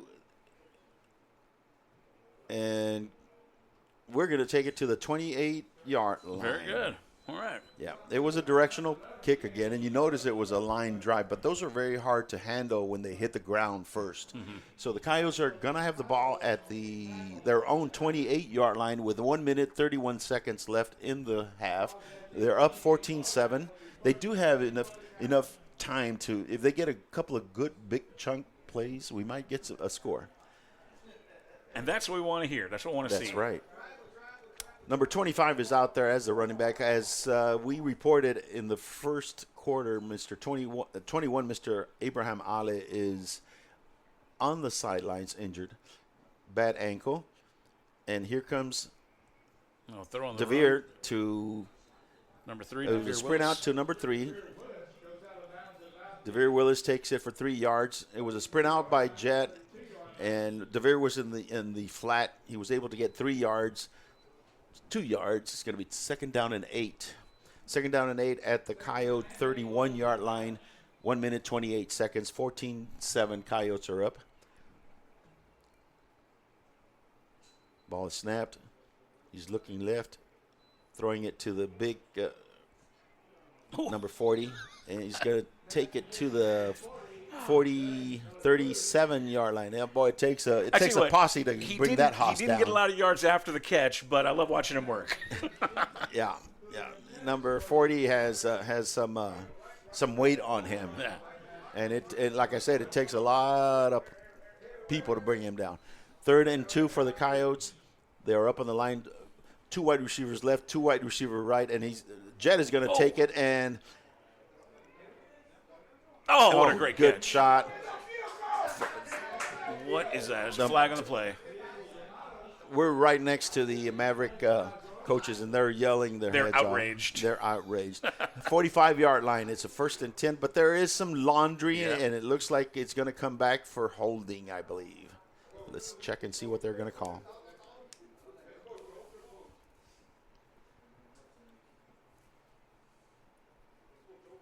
We're waiting for the call, ladies and gentlemen. They're already marking it off. Yep, illegal man downfield, 5 yard. We're gonna do the play over. It's 3rd down and 8. When it takes that long for Jet to throw the ball, sometimes a lineman will go downfield thinking that he's going to run. 3rd and 8 at the 31-yard line. 48 seconds left in the half. Jet is going to look right, look left, and he's got somebody open. Oh, right there. That is a flag. That is a pass interference at the 39-yard line of the Mavericks. And it was pass interference. Did not give him a chance to come back and get the ball.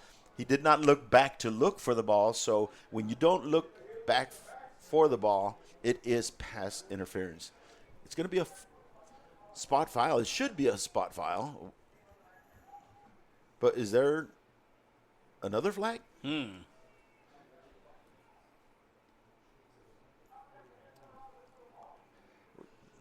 The ref is about to call out what.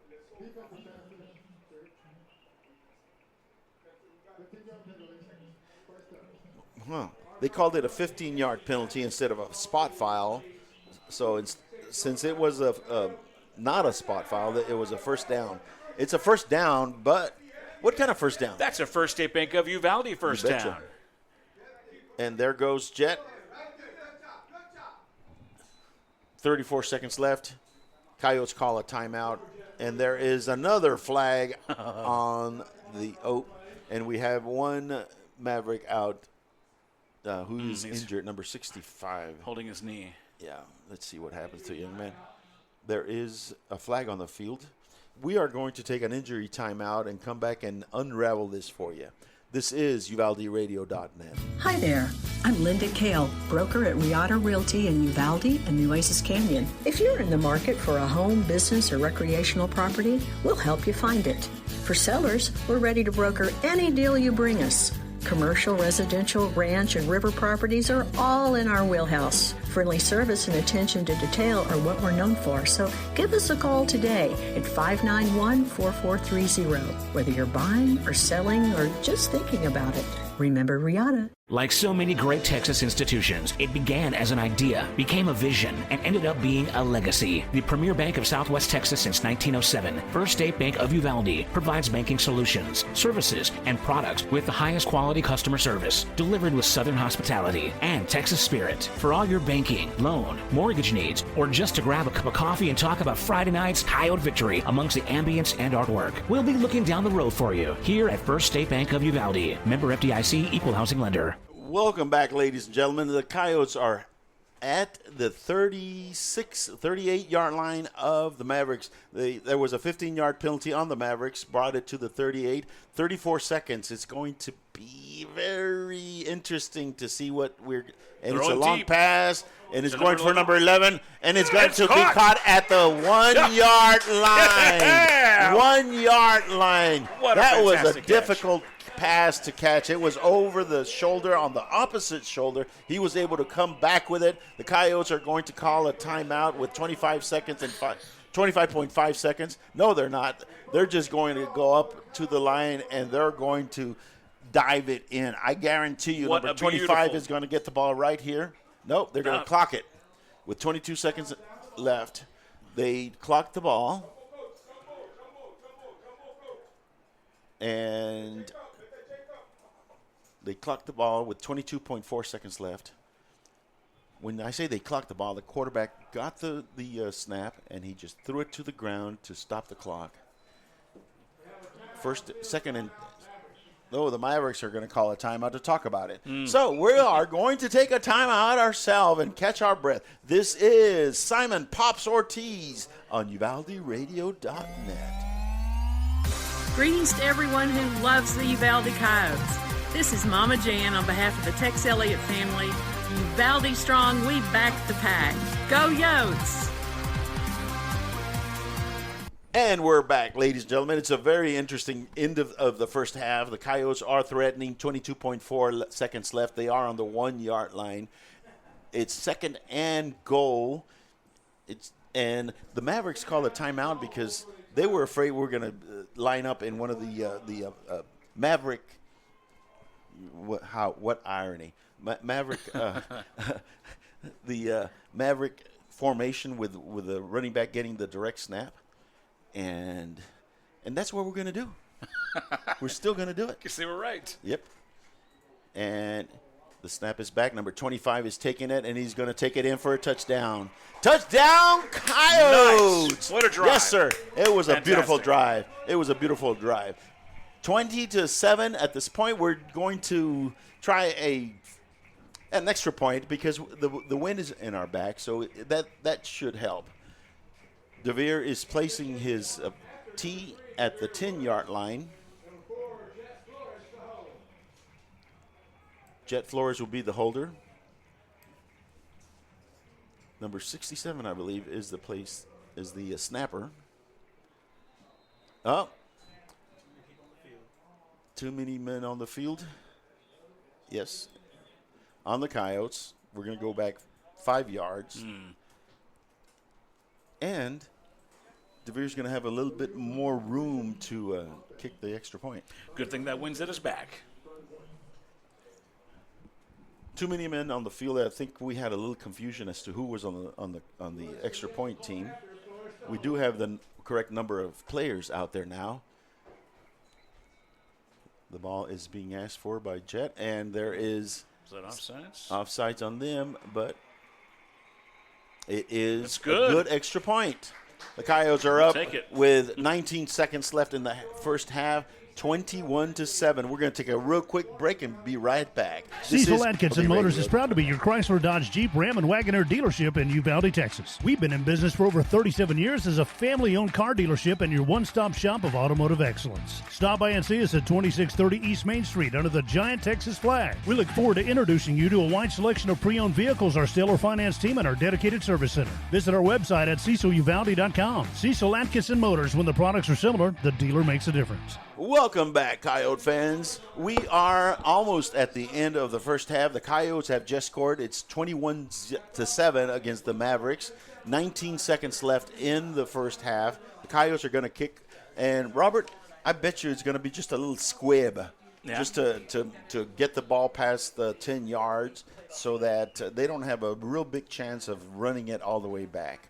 I think that's what Coach is going to do with DeVere. Now, it would be awesome if DeVere did one of his onsides, but it's no use because there's only 19 seconds left. DeVere is back to ready to kick. The kick is off. It is a squib up the middle and he's going to fall down with 17.5 seconds left at the 22-yard line. That's where they're going to start their next possession at the Maverick 22 with 17.5 seconds left in the half. And basically, with 17 seconds left, he's going to try to go over the top. They were lucky one time in the first half, and the Coyotes have their prevent defense out there. They've got 4 defensive backs, and they're about 10, 15 yards, 20 yards back from the line of scrimmage. They're asking for the ball. They're just gonna kneel it and run the timeout. Gonna go to the locker room down 21-7. They do get the ball back first in the second half, so that's what they're looking for. Ladies and gentlemen, at the end of the first half, the Coyotes are up 21-7 against the Eagle Pass Winn Mavericks. We are going to take a break and be right back with your halftime show. Texas Farm Store backs the pack. Locally owned and operated for over 50 years at 236 East Nepal. Stop by for everything you need. Feed, seed, lawn and garden, animal health, custom mixing and grinding, tack, herbicides, pesticides, and even wild game feeders. At Texas Farm Store, our friendly and knowledgeable staff can help you with all your needs. Delivery is available. Please call for more information, 830-278-3713. And find Texas Farm Store online at txfarmstore.com. Like so many great Texas institutions, it began as an idea, became a vision, and ended up being a legacy. The premier bank of Southwest Texas since 1907, First State Bank of Uvalde, provides banking solutions, services, and products with the highest quality customer service, delivered with Southern hospitality and Texas spirit. For all your banking, loan, mortgage needs, or just to grab a cup of coffee and talk about Friday night's Coyote victory amongst the ambience and artwork, we'll be looking down the road for you here at First State Bank of Uvalde. Member FDIC, Equal Housing Lender. Does your health have you on the sidelines? With over 20 specialty services, Uvalde Memorial Hospital has the winner's playbook of healing. Whether it's orthopedics, oncology, pain management, podiatry, radiology, or rehabilitation, Team UMH can offer you the quality comprehensive health care you need to get back in the game of life. Call us today to learn more at 830-278-6251. Go Coyotes!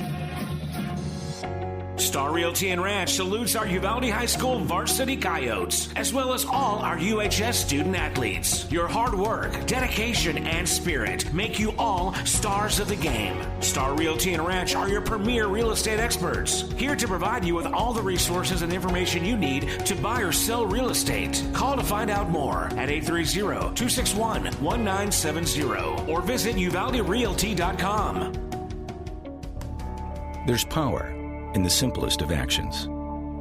Like one neighbor helping another, where everybody looks out for everybody else. Community is everything at Medina Electric Cooperative, and we're grateful for your trust. To provide the energy you need, giving you the power to power on. Medina Electric Cooperative is a Touchstone Energy Cooperative, your source for power and information. Lantana Realty celebrates the 2024 Uvalde Coyotes and honors the legacy of our Coyotes and Lobos from years past. The extensive range of services provided by Lantana Realty's real estate professionals will be invaluable as they assist you in navigating the complexities of financing and sales contracts. Visit Lantana Realty at 131 East Nopal or call 830-591-6658. Lantana Realty, Stephanie Zakinas, broker. Aggregate Haulers is the industry leader in aggregate transportation, and our owner-operator services are the gold standard of the market. We provide consistent work, competitive rates, and opportunities throughout the state. Success is a team sport. When you join Aggregate Haulers, you're joining a better team. Aggregate Haulers, a proud supporter of the Coyotes and all Uvalde athletic sports. Visit us online, aggregatehaulers.com. Greetings to everyone who loves the Uvalde Coyotes. This is Mama Jan on behalf of the Tex Elliott family.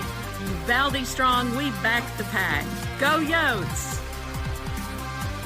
Cecil Atkinson Motors is proud to be your Chrysler, Dodge, Jeep, Ram, and Wagoner dealership in Uvalde, Texas. We've been in business for over 37 years as a family-owned car dealership and your one-stop shop of automotive excellence. Stop by and see us at 2630 East Main Street under the giant Texas flag. We look forward to introducing you to a wide selection of pre-owned vehicles, our stellar finance team, and our dedicated service center. Visit our website at ceciluvalde.com. Cecil Atkinson Motors, when the products are similar, the dealer makes a difference. Hi there.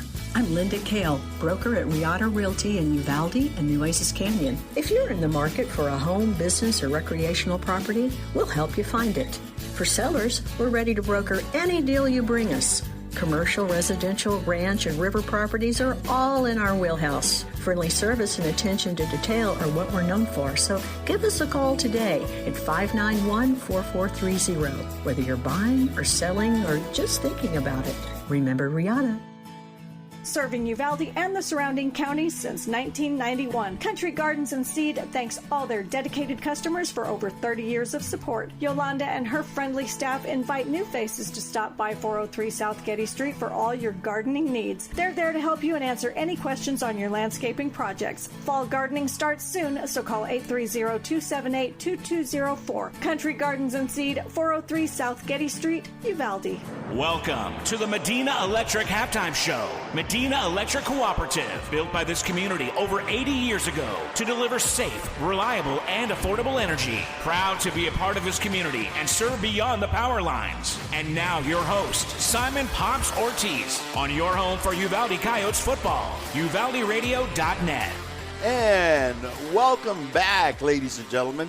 This is the Medina Electric Cooperative Halftime Show on UvaldeRadio.net. Robert, how are you doing on the second game? I'm good. We're winning, man, so I'm good. Hey, the game has gone fairly well. Yeah. It was a little nip and tuck at the start, and we had a couple of lapses, but mostly we did excellent on offense and on defense. One time they did not really drive down the field. The Coyotes got penalized down the field. Right. And the Mavericks were able to get to our 10-yard line, but the defense held, and then they had a spectacular play. They had a dive by number 33. One of our defensive linemen was able to wrap him up, stand him up. And then a second lineman came in and knocked the ball loose, and we recovered, stopped them from really going into the end zone. The only lapse we had was a busted assignment, and that's because, we had one new member back there. Our all-world defensive back, Alberto de la Garza, number 0. He's gonna go play college ball. By the way, he's a senior. He had a hamstring tweaked, so he was out of the game. He did not even suit up for the game. And it was a busted assignment. They were able to throw it down the field for about 50 yards and get an easy score, and that's the only score they got. Yep. And what was awesome is how we got the ball back with 1 minute and 40 seconds, something like that. Yeah. And we were able to take the ball down the field. Now, there was one long play that was a pass interference, but it was a true pass interference. And we were able to get it at the 40-yard line. We were at about our own 35, threw it to about their 35, and it was a pass interference. We got the ball there, and then Mr. Granados made a spectacular catch. It's very hard to catch the ball over your shoulder, and especially when it's in the opposite shoulder. He was able to get the ball right at the 1-yard line, and with 28 seconds left in the half. Then we tried a dive. I think the first one did not really.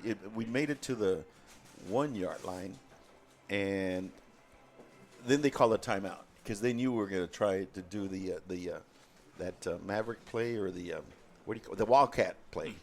We did the Wildcat play. They called a timeout to try to get ready for it, but they still couldn't stop it, and we made the touchdown with 19 seconds left. So now, ladies and gentlemen, the score is Coyotes 21, the Mavericks 7, and I mean it came out the best possible. Well, now, at the beginning of the game, you did say that we needed to have a strong second quarter and fourth quarter, right? Exactly. And we got them on the board twice in that second quarter, so that's right. They're following your path. And they are taking advantage of our superior speed. A lot of our plays, our good plays, have been when we spread them out and use our speed to get down the field. So the Coyotes have a good game plan, and they are playing awesome. Ladies and gentlemen, we're going to take a real quick commercial break and come back with some halftime scores on some of the other games, especially for teams that are in our district. So with that said, this is Simon Pops Ortiz with Robert. Hey, that's me. That's right. And this is UvaldeRadio.net. There's power in the simplest of actions. Like one neighbor helping another. Where everybody looks out for everybody else. Community is everything at Medina Electric Cooperative, and we're grateful for your trust. To provide the energy you need, giving you the power to power on. Medina Electric Cooperative is a Touchstone Energy Cooperative, your source for power and information. Serving Uvalde and the surrounding counties since 1991. Country Gardens and Seed thanks all their dedicated customers for over 30 years of support. Yolanda and her friendly staff invite new faces to stop by 403 South Getty Street for all your gardening needs. They're there to help you and answer any questions on your landscaping projects. Fall gardening starts soon, so call 830-278-2204. Country Gardens and Seed, 403 South Getty Street, Uvalde. UvaldeRadio.net here. Talking to you from the Uvalde Honey Bowl. I tell you what, Robert, it's been a nice game, a good game, a lot better than last week's. I tell you what, I'm still traumatized by that game. Anyway, ladies and gentlemen, the Coyotes are up 21-7 at the half, and they're playing some very good ball. They really are. We're going to take a quick look at the scores around the area, and particularly for our district, and see how our district members are doing. Yesterday, the Lakey Eagles lost to the Cherokee Indians 51-6. The Bernie Greyhounds, our old nemesis, they barely beat Laredo United 28-21. That was yesterday also. Okay. Crystal City is up on the Pearsall Mavericks 21-8. We go to Crystal City next week. That's right. So first road game. Yeah. And I think they won last week, so it's going to be interesting. And let's see.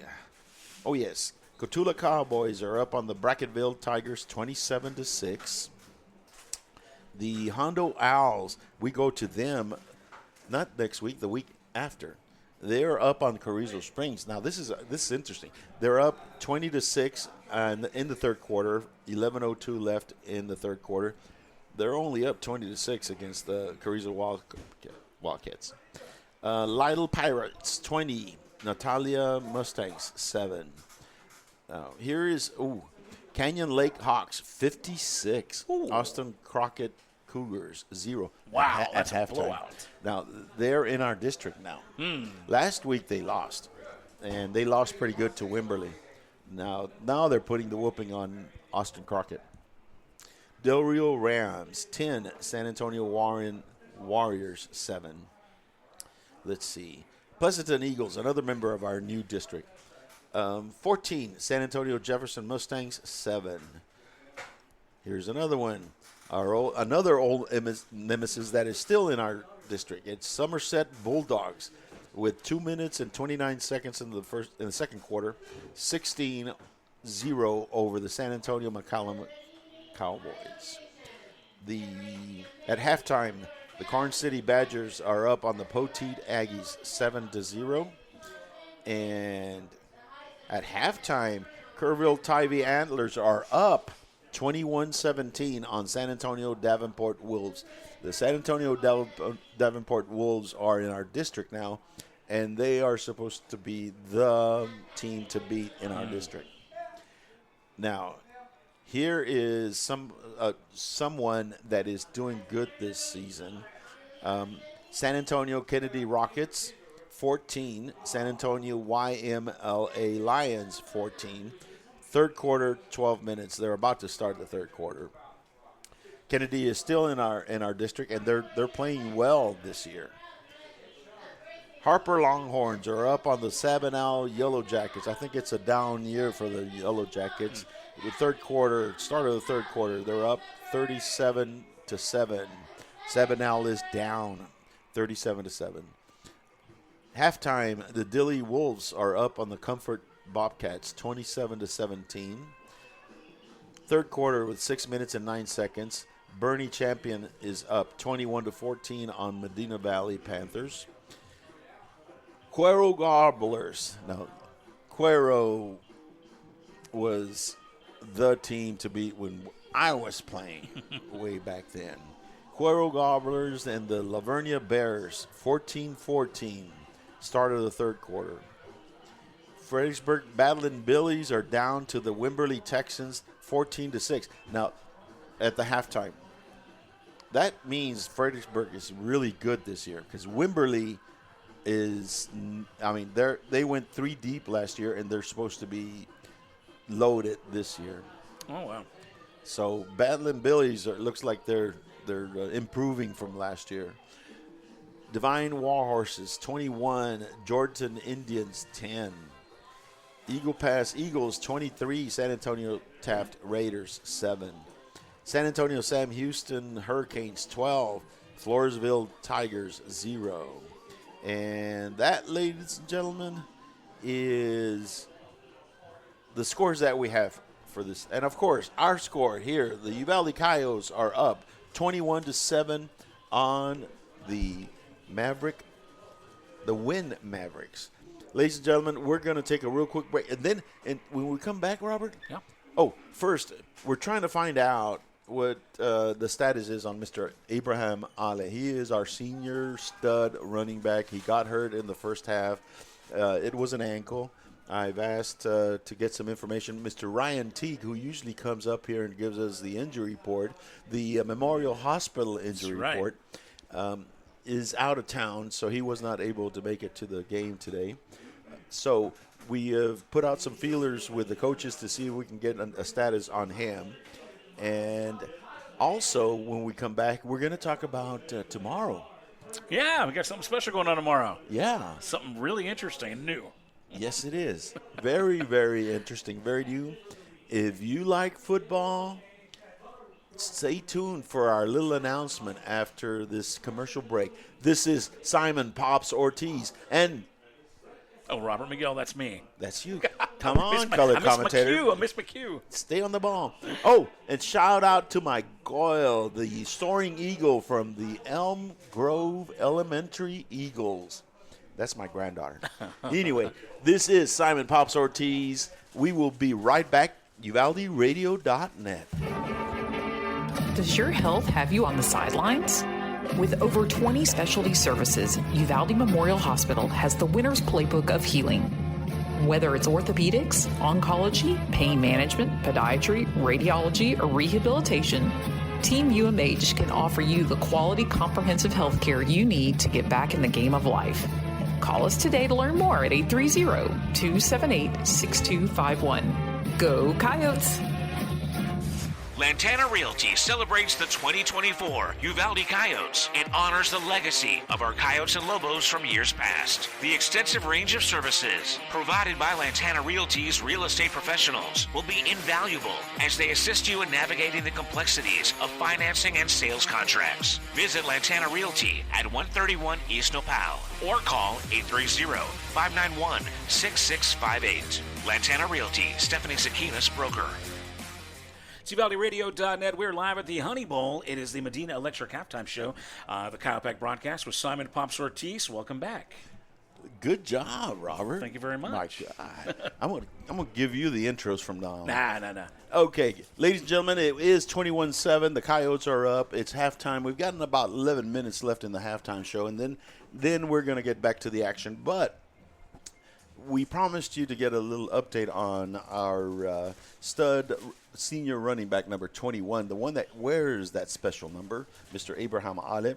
He got injured in the first half. I thought it was an ankle, but it turns out it's a turf toe. Oh. You know, turf toes can be pretty severe. I mean, they take about 3 to 4 weeks to really, heal because you use that part of your foot to push off. So it's going to be interesting to see how long he's going to be out. Although number 25, our sophomore running back. He's stepping up, right? He's stepping up. He is doing really well. Rocky Duran. And on our Wildcat formation, they brought back Mr. Jarrett Martinez. He was the backup running back last year. He's a junior now. He's on the defensive line, but he's running the Wildcat. He's a bigger kid. Duran is not as big as he is. Number 25, Rocky, is not as big as Jarrett. So I think they're going to use Jarrett Martinez in the Wildcat whenever they need to use that formation. But let's see how long Mr. Ale is out. He might be out till the start of the district play. Hopefully he gets better. We do have 2 other of our big players out, and that's number 0, Albert de la Garza. He's our senior defensive back, all-world defensive back. He is being looked at by a lot of Division I colleges because he is a stud. He had his hamstring injured in practice on Monday, so he's off. He didn't suit up for the game, and I think that's what caused that miscommunication and that long pass, the only score that the Mavericks got. And then the second person that did not suit up was number 10, Christopher Rodriguez, the sophomore wide receiver. He started last week, but he woke up with a crick in his neck. So hate it when that happens. Yeah, those pillows can really tackle you hard. Yeah, that's true. Hey, looks like the players are taking the field. I guess they're going to warm up. They're warming up. Real quick though, shout out to the Uvalde High School marching band, who just put on a great halftime show, and the High Steppers before them, right? They did a great show. I was hoping I could see more of it. Yeah. But, well, we got to work. Hey, quickly, let's talk about this because tonight's Parents' Night. Is there any special activities that we forgot to talk about earlier that you? Tonight was Parents' Night. It's Parents' Night for the seniors, and it's not only for the football team. It's also for the cheerleaders, the high steppers, and the band, the managers, all the kids that are involved in putting on the game and the halftime. All the seniors get to come out with their parents. So that's awesome. I don't know if they have any other activities after the game, but it's so good. It's very memorable for the seniors to come out with their parents at Parents' Night. Absolutely. Well, I saw some parents looking fancy out there, looking fly, and wearing even some sashes, some banners and whatnot. Yeah, they really fancy. They get gussied up. Yeah, for the occasion. Good. They really do. So, again, just an update: the Coyotes are up 21-7 on the Mavericks, the Eagle Pass Winn Mavericks. The first quarter was a little slow. The second quarter there was a lot of fireworks, but we asserted dominance in the second quarter. That is for certain. Yeah, we really did, and we're up 21-7. 6 minutes before kickoff on the second half, we're going to talk about another subject. We're going to do something tomorrow that's very interesting to me. Why don't you say a little bit about that, Mr. Robert Miguel? So tomorrow, we here at UvaldeRadio.net, in particular Simon Pops Ortiz from the Kayapak broadcast, will be lending talents to our friends, our neighbors in Canepa with the Canepa Rock Crushers. That's right. There's a well, I don't know too much about this. You're the sports guy, but they have, I guess, introduced or reintroduced six-man football. Yes, I remember because I was a junior in 1975, and that was the last season that they played football. They used to play what was called eight-man football. Okay. And they had some injuries in the middle of the season, and they had to forfeit the last 4 or 5 games of the season. Now, before we get too much into the details, let's talk about six-man or eight-man football. Is this designed for smaller schools that have, less students? Less students, yes. They're in the division that requires between 50 and 125 students in the high school. So Canepa has 78 students in their high school, so that's why they're in Division 1 six-man. Now, they also have Division 2, and that's for a smaller school. And then they have, let's see, it goes up to, I don't think they play 8-man anymore. But anyway, it's a very interesting game because they shorten the field. It's 80 yards instead of 100, and it's 40 yards wide instead of 50. And it's 1st and 15 instead of 1st and 10. Wow. Yeah, and you can't advance the ball past the line of scrimmage until you either hand it off or pass it to another player. So the quarterback can't get the snap. So there's no quarterback running, no sneaking. Right. Wow. They have to hand it off or throw it to another player before they can advance it past the well, I'm glad you know something about this because we've agreed to do something special with our neighbors in Canepa, the Rock Crushers. I guess they played the first game last week. Is that right? They played the away first game. The first game. It was an away game, right? I think it was in Kerrville or Fredericksburg, and they won. Yeah. But tomorrow is their first home game in 49 years. 49 years, yes, and sir. Football is back in Canepa. I am looking so much to call that game. So it's going to be again, interesting. Simon Pops Ortiz calling the game. Six-man football, Canepa Rock Crushers versus the San Antonio Jubilee Lions. That's going to be tomorrow, Saturday, September 7th at the Canepa Rock Crusher Stadium. Gates open at 6:15. Game starts at 7:30. If you want to go watch it in person, $3 kids, $5 for adults, cash only. Or, like Coyotes football, you can tune in right here on UvaldeRadio.net. Listen to Simon. We're going to have a crushing time. So what do you anticipate the differences in covering a game with only 6 players on each team? The action is so much faster and quicker because there's only 6 on one side and 6 on the other. Probably easier to kind of see what's going on, though, right? That, and the players have to be so much in shape. You can't have a player that can't really, because there's only 6. Yeah. And by the way, all players are eligible to run with the ball. So even if you're a lineman or the center, you can still get a pass or you can get a handoff and you can run with the ball. So it's very interesting.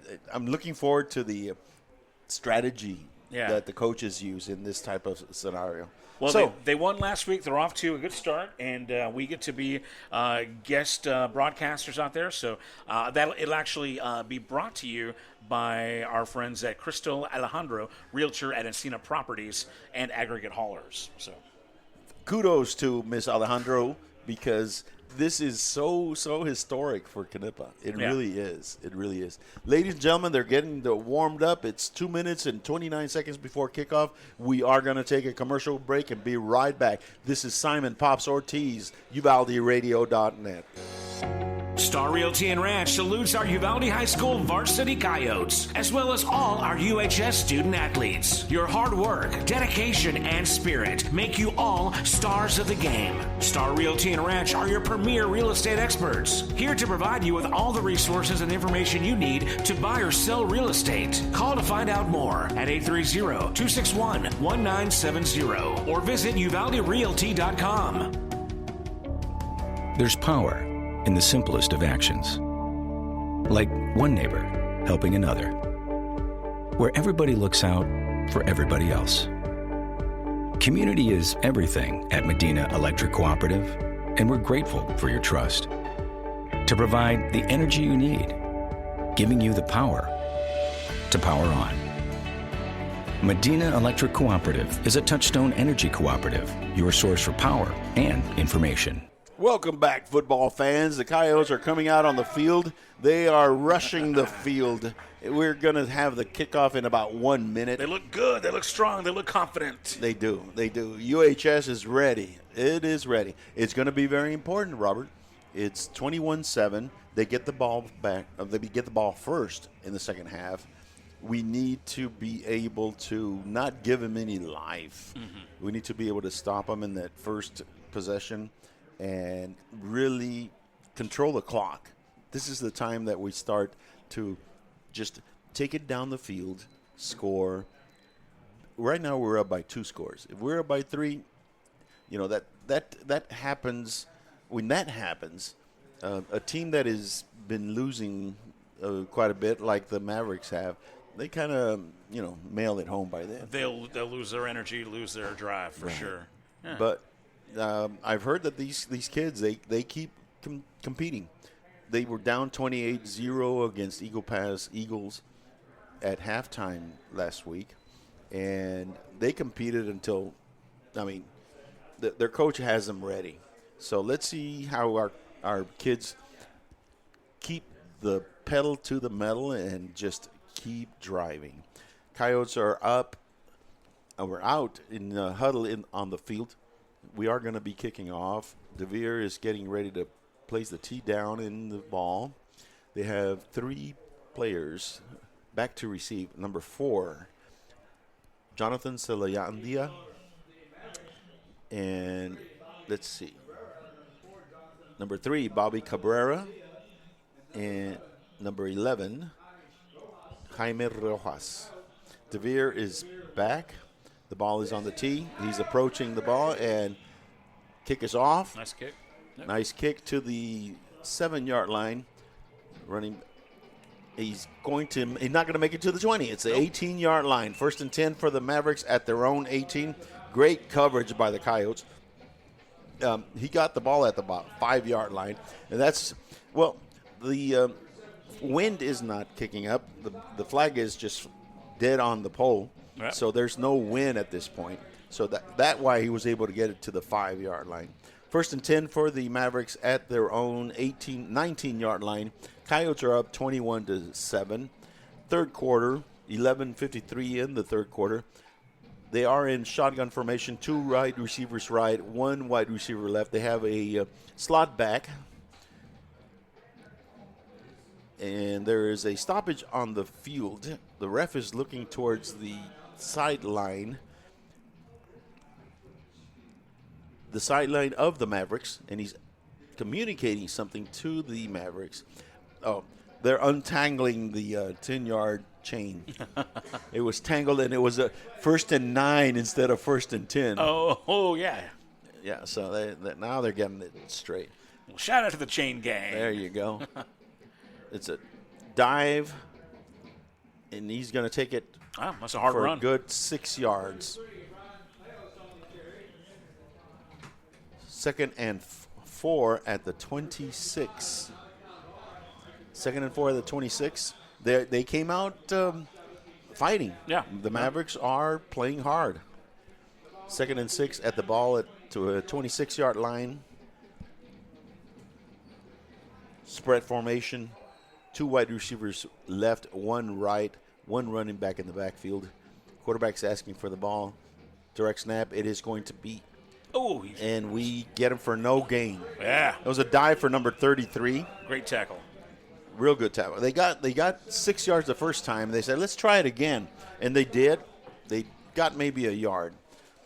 3rd and 3 at their own 27-yard line. Coyotes are ready. The Mavericks are in the huddle, calling the play. Center comes out. Spread formation again. 2 wide receivers right, 1 left. one running back in the backfield, one slot back right. Another dive play to the number 33. Oh, this time he gets and away. He's going to break out to the 41-yard line. That was a good run by number 41. He just popped the line of scrimmage. Yeah. So they move the chains, hopefully 10 feet. 10. It's going to be 1st and 10 at the 42-yard line. At the Maverick 42-yard line. 10:21 left in the third quarter. Coyotes are up 21-7. Spread formation, 2 wide receivers left, 1 right, quarterback and shotgun, running back in the backfield, and another dive. And he's going to immediately. Yeah. Stuffed. No gain.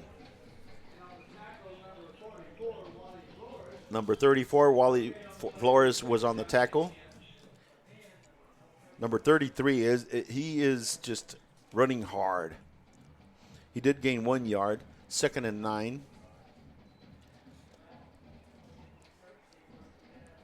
Mavericks are up on the line. Shotgun. 2 wide receivers left, 1 right. Running back in the backfield. He's going to sprint right. It's going to be a sweep. Ooh.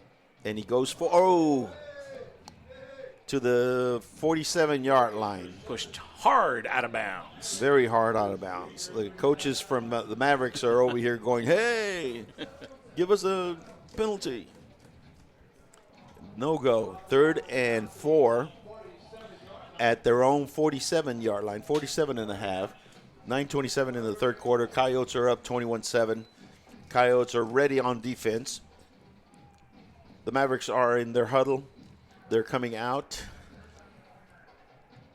They're running the ball. They're trying to establish the run. I think this is a 3rd and 3, a dive for number 33 up the middle.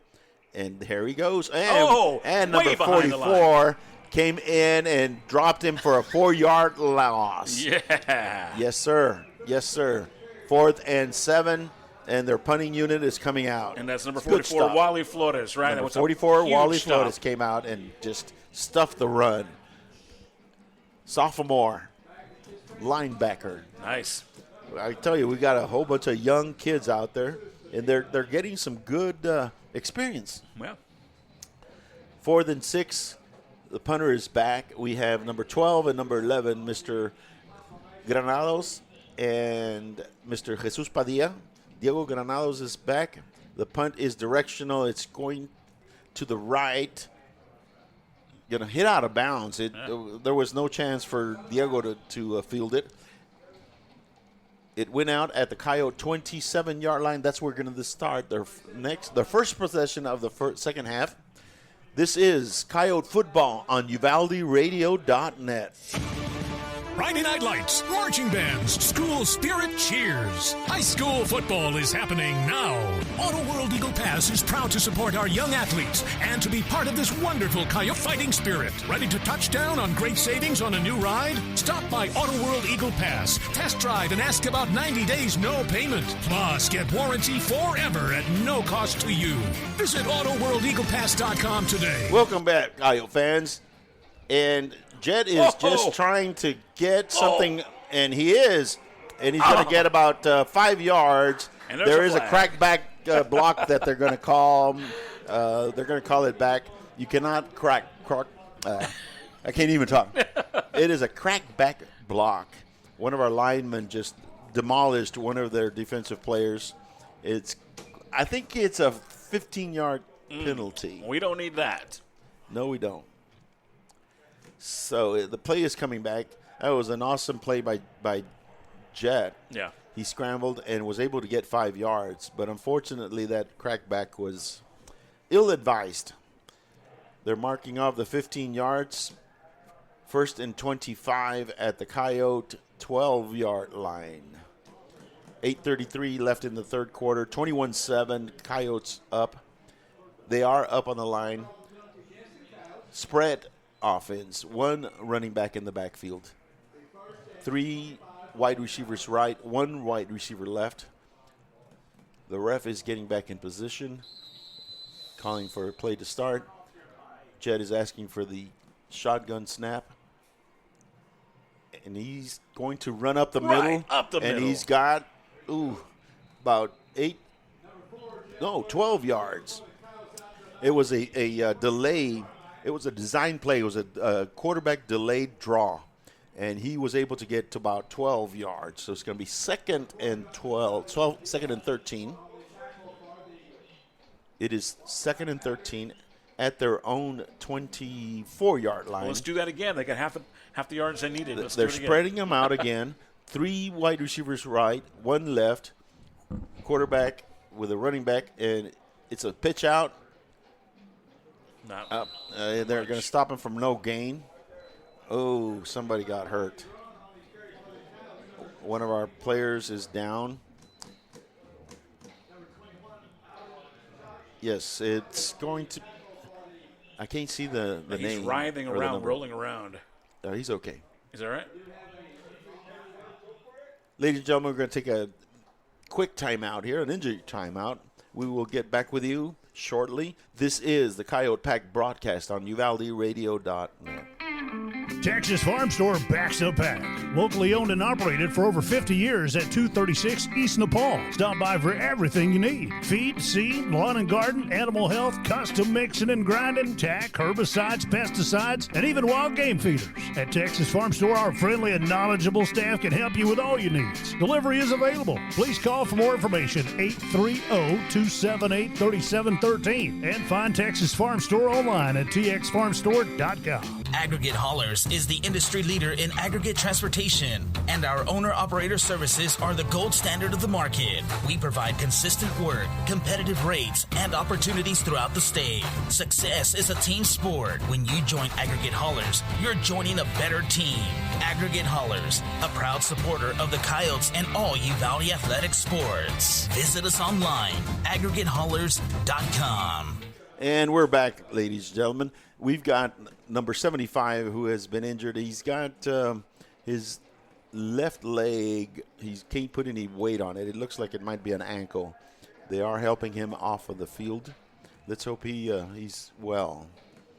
Number 75 is our sophomore big guy, Josh Machuca. He is 6'5", 290 pounds. He just twisted that ankle. That's a lot of weight to put on those ankles. Yeah. Let's hope he's going to be okay. They are helping him off the field.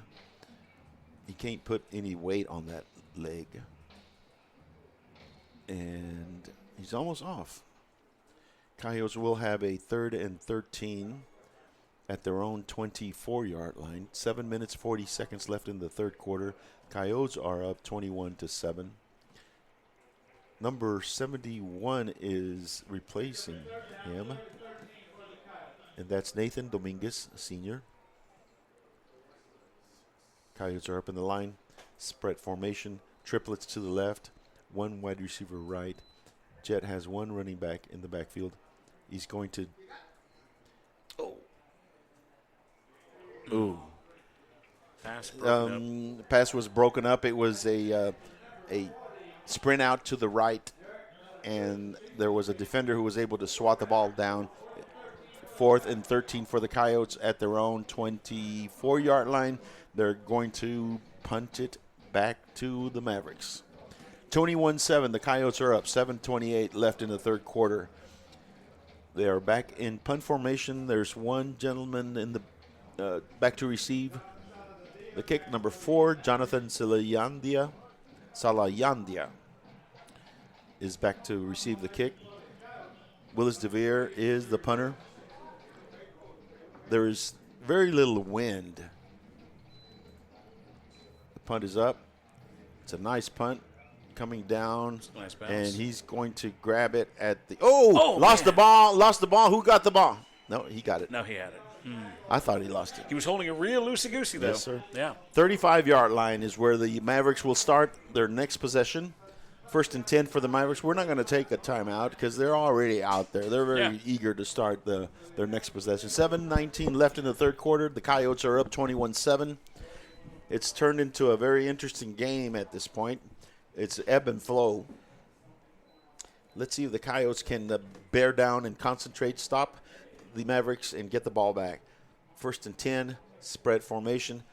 He's got 2 running backs, one next to each other. Now, They haven't had this formation all game. And the quarterback is all right. 2 yards, 3 yards. It was a design play. He had 2 running backs in the backfield, one on each side, but he grabbed it. He got the ball, faked a dive, and then tried to sprint to his right. We were able to stop him for a 4-yard gain. 2nd and 6 at their 39-yard line. 21-7 the score. The Coyotes up. 6:46 left in the third quarter. 3rd and 4, 3rd and 5. Mavericks are up on the line. Same formation. Now he's going to hand it off to number 20. Number 20 is going to take it for a good gain. He's going to be real close to a first down. The ref on that side is calling the spot, and he's calling it half a yard short. Yep. Nope. They gave him the spot. Yep, they did. They went with the ref on the near side instead of the far side. But still, they're calling it short by about 6 inches. And the coach is questioning it. I think they're going to measure. I believe so. Yes. There's a timeout on the field for the measurement. We're going to take a quick break as they measure, and we'll give you the results when we come back. This is Simon Pops Ortiz along with Robert Miguel, the one and only, on UvaldeRadio.net. Hi there. I'm Linda Kale, broker at Riata Realty in Uvalde and Nueces Canyon. If you're in the market for a home, business, or recreational property, we'll help you find it. For sellers, we're ready to broker any deal you bring us. Commercial, residential, ranch, and river properties are all in our wheelhouse. Friendly service and attention to detail are what we're known for, so give us a call today at 591-4430. Whether you're buying or selling or just thinking about it, remember Riata. UvaldeRadio.net is here for you, ladies and gentlemen. It is a game of inches. The ref put out his hand like this, and he put about 3 1/4 inch. That's how much. Third down and inches. No, they're not going to go under center. It's a shotgun formation. 1 running back to the left, 2 wide receivers left, 1 right. He's asking for the ball, trying to draw. And get him. Oh, he lost the ball. And we picked it up, and we're going to take it to the house. We are going to take it to the house. Touchdown. Touchdown Coyotes, baby. Fantastic. Yes, sir. Game of inches. That's Game right. of inches. Yes, sir. Ooh, what a beautiful play. That was awesome. It was a design fake dive, and the quarterback tried to sprint to his left, and we stripped the ball. It bounced. One of our defensive players picked it up on the run and took it all the way in. Coyotes score 27-7. We are lining up for the extra point. DeVere Willis is out there. They're placing the tee at the 10-yard line. Now, who took that run? Did you see who it was? Was it number 17? Was it number 17? And it is good. Nice. Ladies and gentlemen, with 5 minutes and 32 seconds left in the quarter, the Coyotes are up 28-7 on the Eagle Pass Winn Mavericks. This is UvaldeRadio.net. Like so many great Texas institutions, it began as an idea, became a vision, and ended up being a legacy. The premier bank of Southwest Texas since 1907, First State Bank of Uvalde, provides banking solutions, services, and products with the highest quality customer service, delivered with Southern hospitality and Texas spirit. For all your banking, loan, mortgage needs, or just to grab a cup of coffee and talk about Friday night's Coyote victory amongst the ambience and artwork, we'll be looking down the road for you here at First State Bank of Uvalde. Member FDIC, equal housing lender. Greetings to everyone who loves the Uvalde Coyotes. This is Mama Jan on behalf of the Tex Elliott family. Uvalde strong, we back the pack. Go Yotes! Cecil Atkinson Motors is proud to be your Chrysler, Dodge, Jeep, Ram, and Wagoner dealership in Uvalde, Texas. We've been in business for over 37 years as a family-owned car dealership and your one-stop shop of automotive excellence. Stop by and see us at 2630 East Main Street under the giant Texas flag. We look forward to introducing you to a wide selection of pre-owned vehicles, our stellar finance team, and our dedicated service center. Visit our website at ceciluvalde.com. Cecil Atkinson Motors. When the products are similar, the dealer makes a difference. And we're back, ladies and gentlemen. The Coyotes did kick a successful extra point, but there was movement on the line, illegal procedure. They moved them back 5 yards. They are now back on the field trying the extra point. DeVere is on the 15-yard line while the tee is on the 15. Ball's down. It's up, and it's gonna no. Wow. It was kicked. And it was blocked. Number it 36. was a good block. Yeah, huge guy, tall guy. Yeah. So, extra point failed. The Coyotes are still up 27-7 with 5 minutes and 32 seconds left in the third quarter. We'll take a real quick break and be right back. This is UvaldeRadio.net.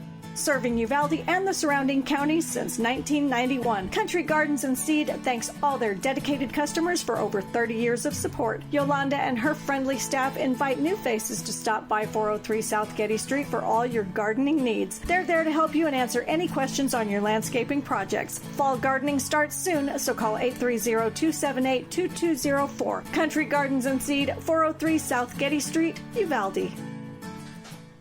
Welcome back, ladies and gentlemen. This is the Uvalde Coyote Football on UvaldeRadio.net. The Coyotes are up 27-7. The extra point was blocked. There was a missed assignment on the line, and somebody was able to leak in right through the middle of the line. And, I mean, there was no chance for DeVere to he swatted that down like a giant. Exactly.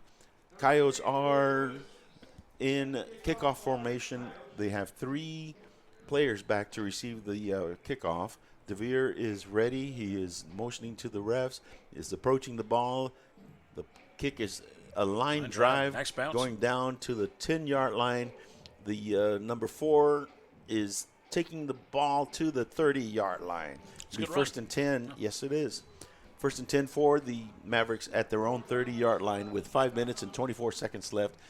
The score is 27-7. The Coyotes are up. Mavericks are, they're, trying. They really are.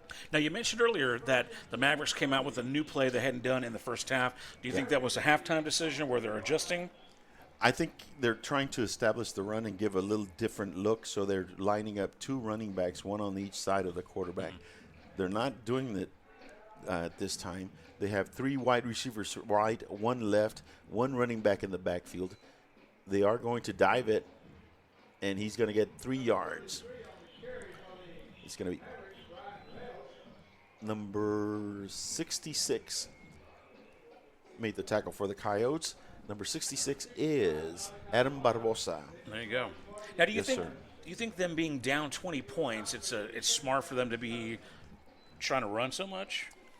Well, they're trying to establish the run because if they don't, the pass is going to be ineffective. Pass, yeah, it's going to be ineffective. So there's still plenty of time left where they can get 3 scores. Of course, they're going to have to stop us. And they are in spread formation, triplets to the right, 1 to the left. He's going to sprint right, looking to pass, and he's looking back. And number 11 got the ball, and he has a little bit of speed. My Lord, they were a hustling. nice design play. Yeah. They sprinted right. Number 11 was on the right, and he did a slant to the left. All the Coyotes were pursuing right, and it was very hard for them to turn around and get him as he was going against the pursuit. I feel like he was we're able lucky. to get about 30 yards. They are on the Coyote side of the field. It's on the 44-yard line. First and 10 for the Mavericks on the Coyote 44. Spread formation, 2 right, 1 left. Dive play for number 33, and he's going to take it for 5 yards. Second and 5 at the Coyote 39-yard line. 4 minutes, 13 seconds, 4 minutes, 10 seconds left in the quarter. And they're trying to get a score. Mm-hmm. ladies and gentlemen, it's going to be 2nd and 4 instead of 2nd and 5. 3:56 in the third quarter. Coyotes are up on the line. The Mavericks come up. Spread formation. 2 right. 2 wide receivers right. 1 left. It's sprint out for number 7, and he's just running. He didn't even fake giving it to anybody. He just put it under his wing and started running. He took it for about 4 yards, 3 yards. 3rd and 1 at the Coyote 35-yard line. 3 minutes and 38 seconds left in the quarter. The Mavericks are driving. Spread formation, 2 wide receivers right, 1 left, 1 running back, 1 slot back. It dived to the right, and number 33 is running hard. Oh, there is some laundry on the floor, and it looks like it's going to be holding. It's in the area where they hold, and Mr. 33, who is running hard, is down on the field. He is it's number 4. Their number 4, Jonathan Salayandia, one of the wide receivers, is down. He was blocking. They did pick up the flag and said it was no foul. We're going to take an injury timeout and be right back. This is UvaldeRadio.net. Lantana Realty celebrates the 2024 Uvalde Coyotes and honors the legacy of our Coyotes and Lobos from years past. The extensive range of services provided by Lantana Realty's real estate professionals will be invaluable as they assist you in navigating the complexities of financing and sales contracts. Visit Lantana Realty at 131 East Nopal or call 830-591-6658. Lantana Realty, Stephanie Zakinas, broker. Uvalde Radio is here for you. Uvalde is ahead 27-7, but the Mavericks are driving. They are on the Coyote 27-yard line, 1st and 10. The young man is fine. They were able to get him off the field. They are up on the line, shotgun formation, 2 wide receivers right, 1 left. Number 33 is going to run hard again, and he's going to take it for 5 yards. 2nd and 5 at the Coyote 22-yard line. Robert, they're gonna run that ball until we stop them. Yeah. And they're trying to wear our defense down. Now, do you think our Coyotes are tired, or obviously they know this. They've been doing this play for a bit now. They might be a little tired, but I think they're saying we're gonna run and see if you can stop us. They're in the same formation, 2 right, 1 left, and number 33 going up the middle again. Stopped. Be stopped for a 1-yard gain. Pulled down back. Nice. Yeah. 3rd and 4, 3rd and 3 at the Coyote 20-yard line. 3rd and 3. 3rd and 3 at the Coyote 20-yard line. And I bet you Whataburger, they're going to do another dive. Right here. They're going to hand it to number 33. No, he's going to run that sprint out. And he's going to get the corner. And he got the first down. Got the first down at the Coyote 18-yard line. The 15-yard line. 1st and 10 for the Mavericks at the Coyote 15-yard. You could have gotten a Whataburger if you'd have bet me. I'm not going to bet against you. 1st and 10 for the Mavericks at the Coyote 15-yard line. 2 minutes left in the third quarter. 27-7, the Coyotes are up. The Mavericks are driving. They're threatening. They're trying. And they are going to do another dive for number 33, and we get him for no gain. All right. Good job, Coyotes. And he's getting tired. He's not getting up. He is he's a tough young kid, but he's still getting hit as he's going to. Number 33 is going to come out. He's going to ask for a breather. Well, he's doing all the heavy lifting for sure. Yep, he is. Number 20, Axel Picasso, a senior for the Mavericks, is in at running back. 1 minute, 28 seconds left. 27-7 the Coyotes. The Mavericks are threatening. They are in their spread, 2 right, 1 left. Running back is back. And a pass. And it's caught. And he almost scored. It's going to – I think he landed about the 1 yard line. Yeah. Real close. Too close. Too close. It's first and goal at the Coyote 3 yard line. 1 minute, 10 seconds, 27-7, Coyotes up. 2 yard line, first and goal. Let's see if we have a goal line stand in us. Number 20 is in the backfield as a running back. Quarterback gets the ball, and he's giving it to number 20, and he's going to run it in. Yep. Touchdown, Mavericks. 27-13, awaiting the extra point try. Let's see if they're going to try an extra point or a 2-point conversion. I tell you what, that was a hard-earned, well-deserved drive, touchdown. Yes. I mean, they earned that. No mistakes, really. Yes. So they are going to try for the extra point. They're not going to go for a 2-point. The place kicker is out. Number 7 is the holder. 49 seconds left in the third quarter. 27. And no, it did not. I mean, it just squibbled. Yeah, that was. He did not get off the ground. 27-13. The Coyotes are up by 14 points with 49 seconds left in the third quarter. We're going to take a real quick break and be right back. This is UvaldeRadio.net. Does your health have you on the sidelines? With over 20 specialty services, Uvalde Memorial Hospital has the winner's playbook of healing.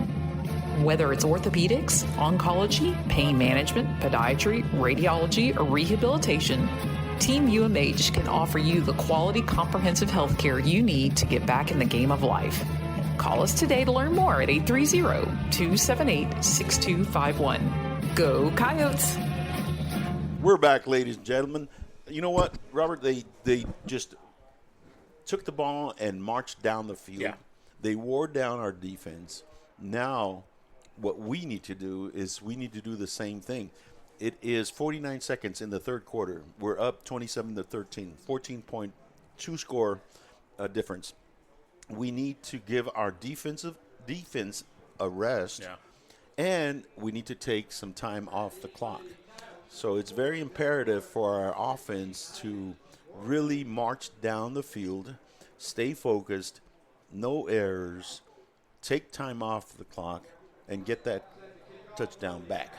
So that is going to be the game plan. I just called it down to the coach. You know, he should listen. And yeah. Okay. Kickoff is up. It is coming down to the 30-yard line, and our number 25, Mr. Barron, got the ball, but it was right at the sideline, and he had to run out of move. Yeah, just had to go bounds. So the Coyotes.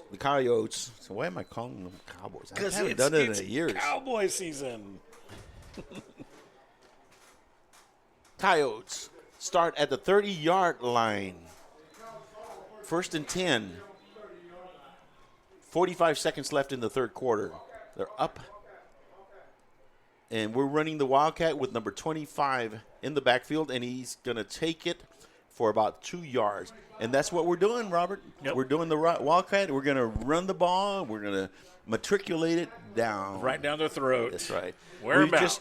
We just got an update on the Honda Owls. They're beating Carrizo Springs 40-6 in the fourth quarter. That's me making an owl sound. Ooh.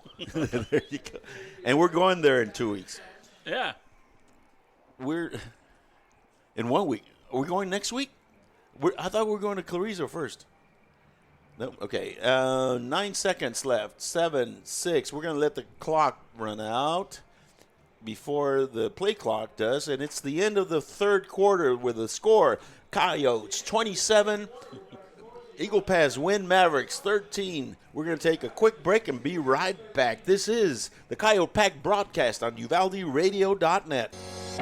Star Realty and Ranch salutes our Uvalde High School varsity Coyotes, as well as all our UHS student athletes. Your hard work, dedication, and spirit make you all stars of the game. Star Realty and Ranch are your premier real estate experts, here to provide you with all the resources and information you need to buy or sell real estate. Call to find out more at 830-261-1970 or visit uvalderealty.com. Texas Farm Store backs up pack. Locally owned and operated for over 50 years at 236 East Nepal. Stop by for everything you need. Feed, seed, lawn and garden, animal health, custom mixing and grinding, tack, herbicides, pesticides, and even wild game feeders.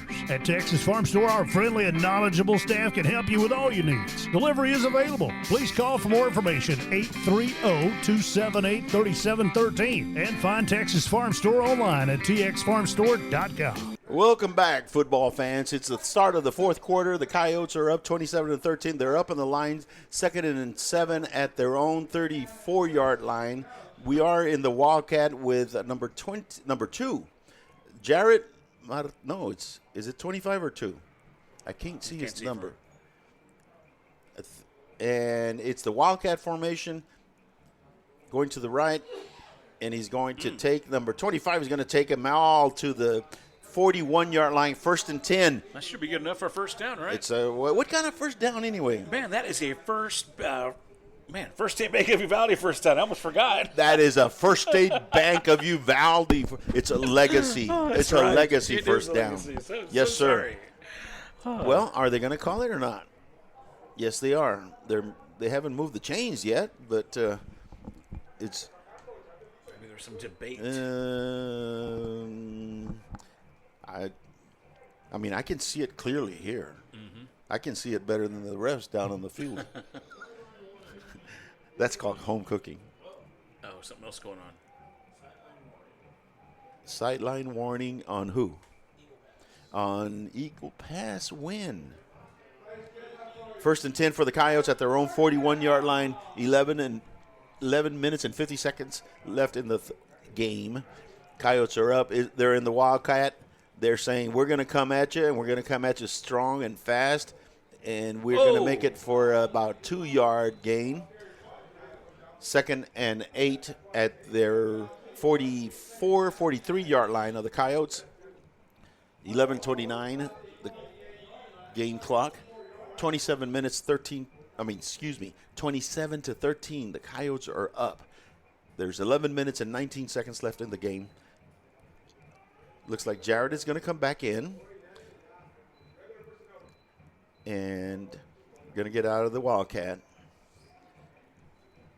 9 seconds in the play clock. They better hurry. 6 seconds. 5, 4, 3, 2, 1. Timeout. Oh. Delay a game. Oh, wow. No, it was not gonna. It was a delay a game on the Coyotes. I was speechless. Yeah. Well, so delay a game, but he still threw a pass about 40-yard pass, right? Yeah. We did not keep an eye on the clock, on the game clock. And that's the play clock. That's not something the Coyotes usually do. What do you think was the issue there? Do what? That's not something the Coyotes usually do. What do you think the issue is there? They got the play in too late as far as what they were going to play. And he didn't have enough time to run it, but somebody should have been looking at the play clock to call a timeout before they got the penalty. The ball is on the 39-yard line of the Coyotes. 2nd and 11 with 10 minutes, 39 seconds left in the game. 2nd and 11.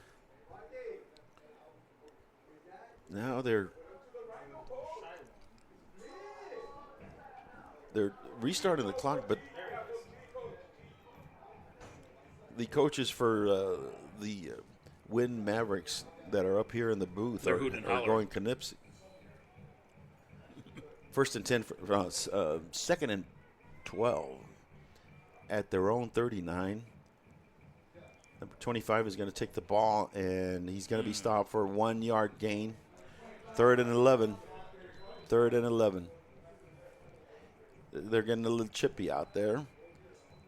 Number 66 lost his helmet. He's going to have to come off the field to put his helmet back. Number 79 is going to go back in and go in for him. Ezra Dominguez, a sophomore lineman, is in for number 56. Number 56 is Darian Navarro, a junior.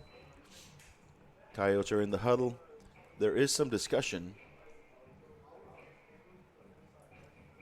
There is a flag on the field, and it looks –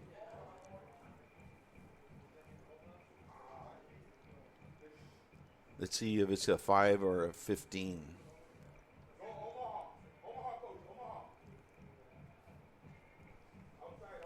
Three, 4, 5. It's going to be a 10-yard penalty. Wow. It is a 10-yard penalty. Replay the down. 2nd and 22. 2nd and 22. Coyotes are going to rehuddle and call another play because of the penalty. At their own 30-yard line. 10 minutes left in the game. Coyotes are up 27-13. Spread formation. 3 wide receivers right, 2 left. No empty backfield. And Jed is going to throw. Ooh. Wait. Number 25 was looking to his right. He should have been looking to his left. Yeah. 3rd and 22. Miscommunication on the, and there is a illegal person or illegal lineman downfield. 5 more yards unless they decline the penalty. But it looks like they're not. If I was the Mavericks, I would decline it because it would be 3rd and 22. Now it's going to be 2nd and 27.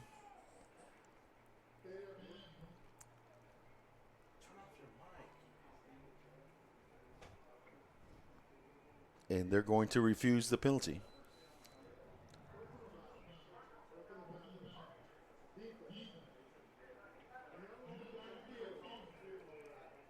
Ooh. They roughed the passer, but ineligible downfield. Penalties offset. Replay the down a 3rd time. So it's 2nd and 22 at the Coyote 30-yard line. 9 minutes and 59 seconds left in the game. Coyotes in spread formation. 1 running back in the backfield. Going to throw it to number 11. I'm sorry, number 6. Jordan Castillo, junior wide receiver. A manageable 3rd and 11. More or less manageable. Yeah, well. 3rd and 11. 9 minutes, 36 seconds left. More manageable than what we've been doing here in recent moments. 27-13, Coyotes are up. 3rd and 11 at their own 40-yard line. 3 wide receivers right, 1 left, 1 running back in the backfield.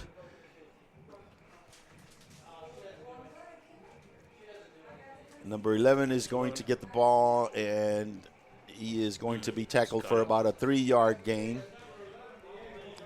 It was a slow developing play, plus they also had a stunt or a blitz coming from the middle. Didn't give Jet very much time to look for a wide receiver. And we are going to go for, it's 8:43.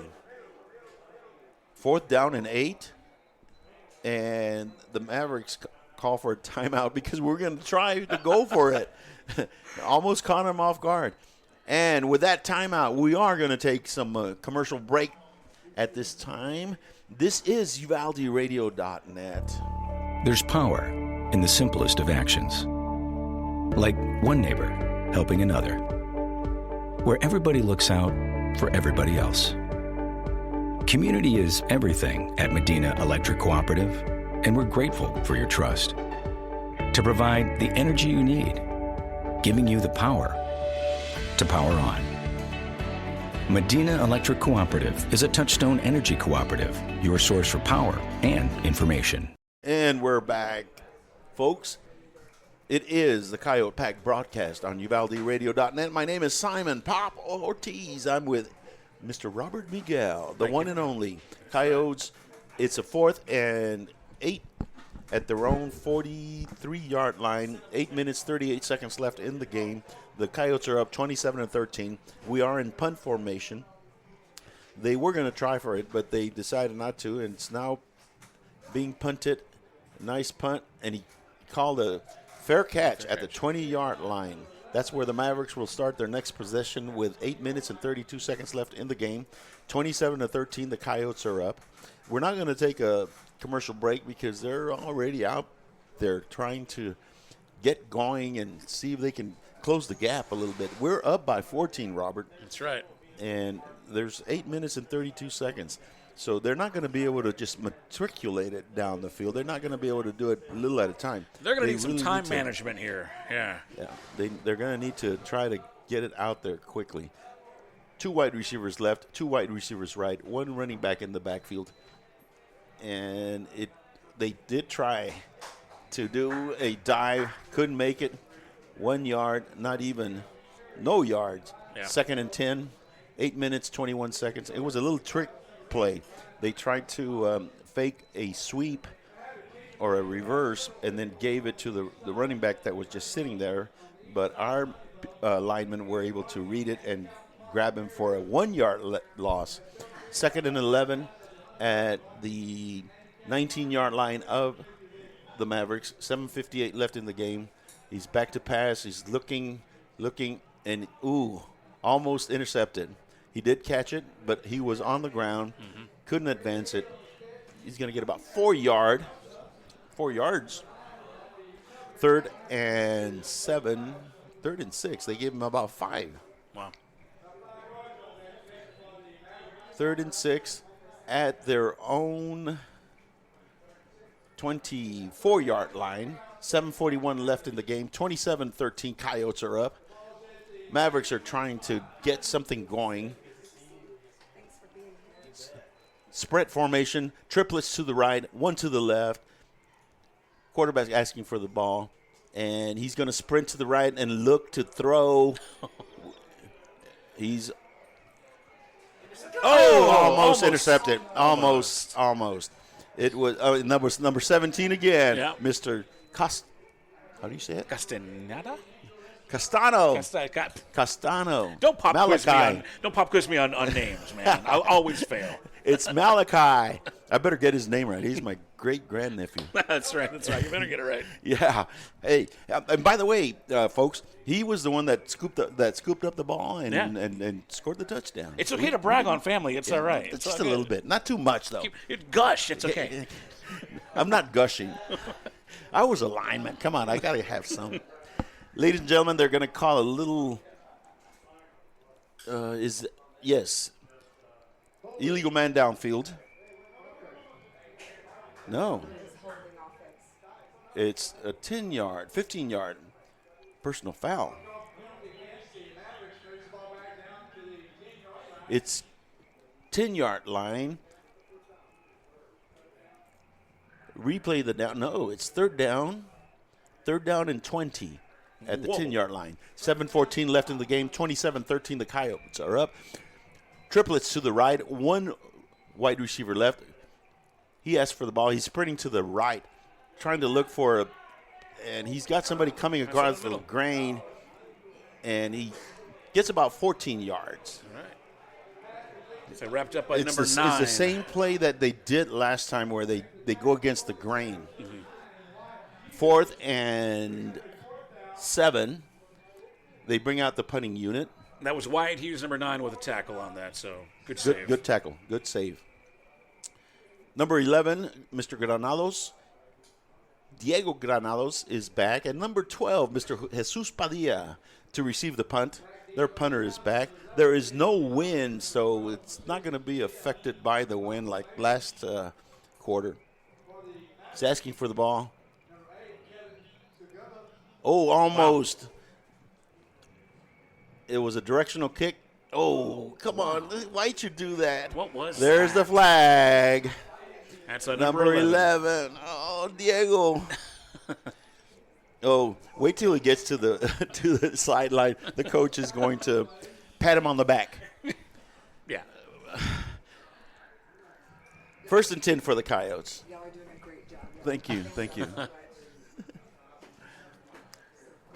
The big boss said you're doing a good job, Simon. Yeah, I know. Oh, man, Superintendent. Can I get a raise? Ashley Colas. Woo, wow. That's good. 1st and 10. Oh, we're on the air. I feel like I was going to be called to the office. But there's a penalty. We had a sort of a crackback type of block. They're trying to decipher what they're going to do. Now, by they, it's the referees. I just hope they don't throw them out of the game. Look at all those zebras talking. Yeah. Crack-a-lackin'. They are. Let's see what they call.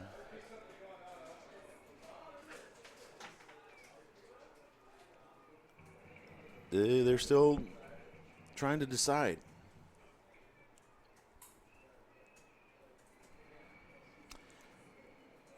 It's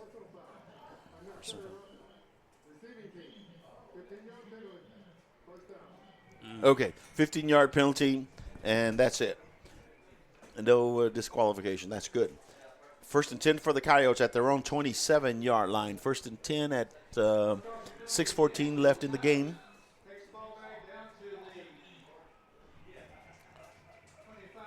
It was during the game, so they are going to start on the 27-yard line, but it's going to be 1st and 10 instead of a 1st and 25. It had been a personal foul after the end of the play. So the only positive is only 1st and 10. 6 minutes, 14 seconds left in the game, ladies and gentlemen. 27-13, the Coyotes are up. We need to just go ahead and eat up this 6 minutes and go home with a victory. That's right. Coyotes are up in the line.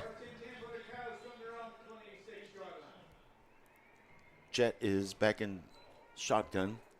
Number 20 is going right and is a dive for number 25, Mr. Barron, for a 5-yard gain for 2nd and 5. Mr. Rocky Duran, number 25, sophomore. Man, he sounds like a boxer. Yeah, he does. Rocky Duran. I'm a fan. Yeah, me too. Yeah. He's a tough little runner. Jet went to the sidelines to get the call. He is back in the huddle, telling his teammates they're breaking the huddle. Shotgun formation. 2 to the right, 2 wide receivers right, 2 to the left, 1 running back. There's motion in the backfield. And number 25 is going to dive it to the left for about 3 yards. 3rd down and 4 with 5 minutes, 18 seconds left in the game. We're just running the clock is what we're doing. Yeah. We're trying to just bring it down, and once it's past the 4 or 3.5 minute mark, it's good because they'll realize that there's not that much time to make 2 scores. Yeah, it'll be very hard for them to come back from that. Shotgun formation, 2 receivers to the right, and Jet is going to take it for a 1st down up to the 45-yard line. What a great run. Man. What kind of 1st down is that, Robert? 7, that is a First State Bank of Uvalde 1st down. 1st down, First State Bank, and a down. Beautiful looking one at that. Yes, it was. What a great run. Again, we use Jet's superior speed to really get out there and get that 1st down. 1st and 10 for the Coyotes at their own 45-yard lines. Now there's only 4 minutes and 24 seconds left in the game. Coyotes are up in the line, shotgun formation, 2 left, 2 right, and I'm talking about wide receivers, and we're going to send a dive for number 25, Mr. Rocky, and he sends a left jab to the defense for 2 yards. 2nd and short 8 or a long 7, whichever way you want to see it. They are on the 47-yard line, their own 47-yard line. I'm talking about the Coyotes. 2nd and 7, 2nd and 8, 3:49 left in the game. Coyotes are up 27-13. They're up in the line, on the line. One wide receiver right, one left. We have two slot backs. One is motioning right. Number 42 is going to take the ball and get about 2 yards. And we have a final. No, not yet. Not the Coyotes. no, not yet. Hondo 40, Wildcats 6. We are going to Hondo next week. Yeah. That's gonna be a game. All right. That is going to be a game. Oof. Is it not 4th down? No. It's 3rd down and 7. Sorry. I'm losing my concentration. You're just eager. Third, You're eager for third wrap and this 7th. up. I'm just so excited about Hondo next week. Mr. Jet Flores is going to. Oh, no. And it went out of bounds. It went out of bounds. Almost had a catastrophe there. They did an option to the right, and Jet was almost to the sidelines and pitched it to number 25. And it was not a very good pitch, and the ball just squibbled out of bounds just in time because the Wildcat was about to pounce on it. Crisis averted. 4th and 7, and Jet is going to try for a 4th down conversion. Oh, they didn't call it. They didn't. Wow. Oh. Nope. It was just they were going to try to get him off sides, and they almost succeeded. But since the guy was able to get back, the coach called a timeout so they can send the punting unit out. We're going to take a real quick break, ladies and gentlemen, and be right back. This is UvaldeRadio.net. Friday Night Lights, marching bands, school spirit cheers. High school football is happening now.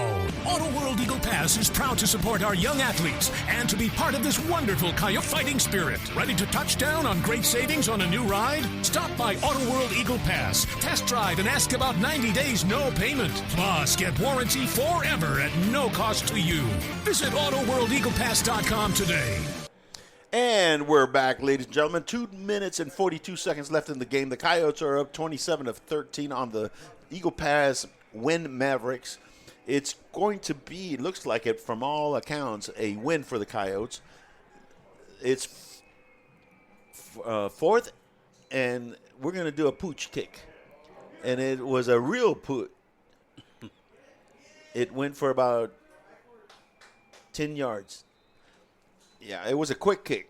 It looked like we were trying to do a 4th down conversion, but actually it was a quick kick. They call it a quick kick. Unfortunately, it only went about 10 yards. But it is 1st and 10 for the Mavericks at their own 42-yard line. 2 minutes and 32 seconds left in the game, 27-13. This is where we need to have a prevent defense because all they can try to do is try to get big chunks. Do you think our defense is rested enough and has enough in them? I think they are. Good. Spread, throw, and run for about 4 yards. They had 2 wide receivers right, 2 wide receivers left, and it was just a quick throw to the flat and see if the wide receiver could break the tackle and get a big gain. Fortunately, our defensive back was able to wrap him up and bring him to the ground for only a 4-yard gain. 2nd and 6 at the 47-yard line of the Wildcats. He's back to pass, looking deep, and he has somebody. And it's going to be pass interference on our defensive back. Let's see if they're going to call it a spot foul or a 15-yard penalty.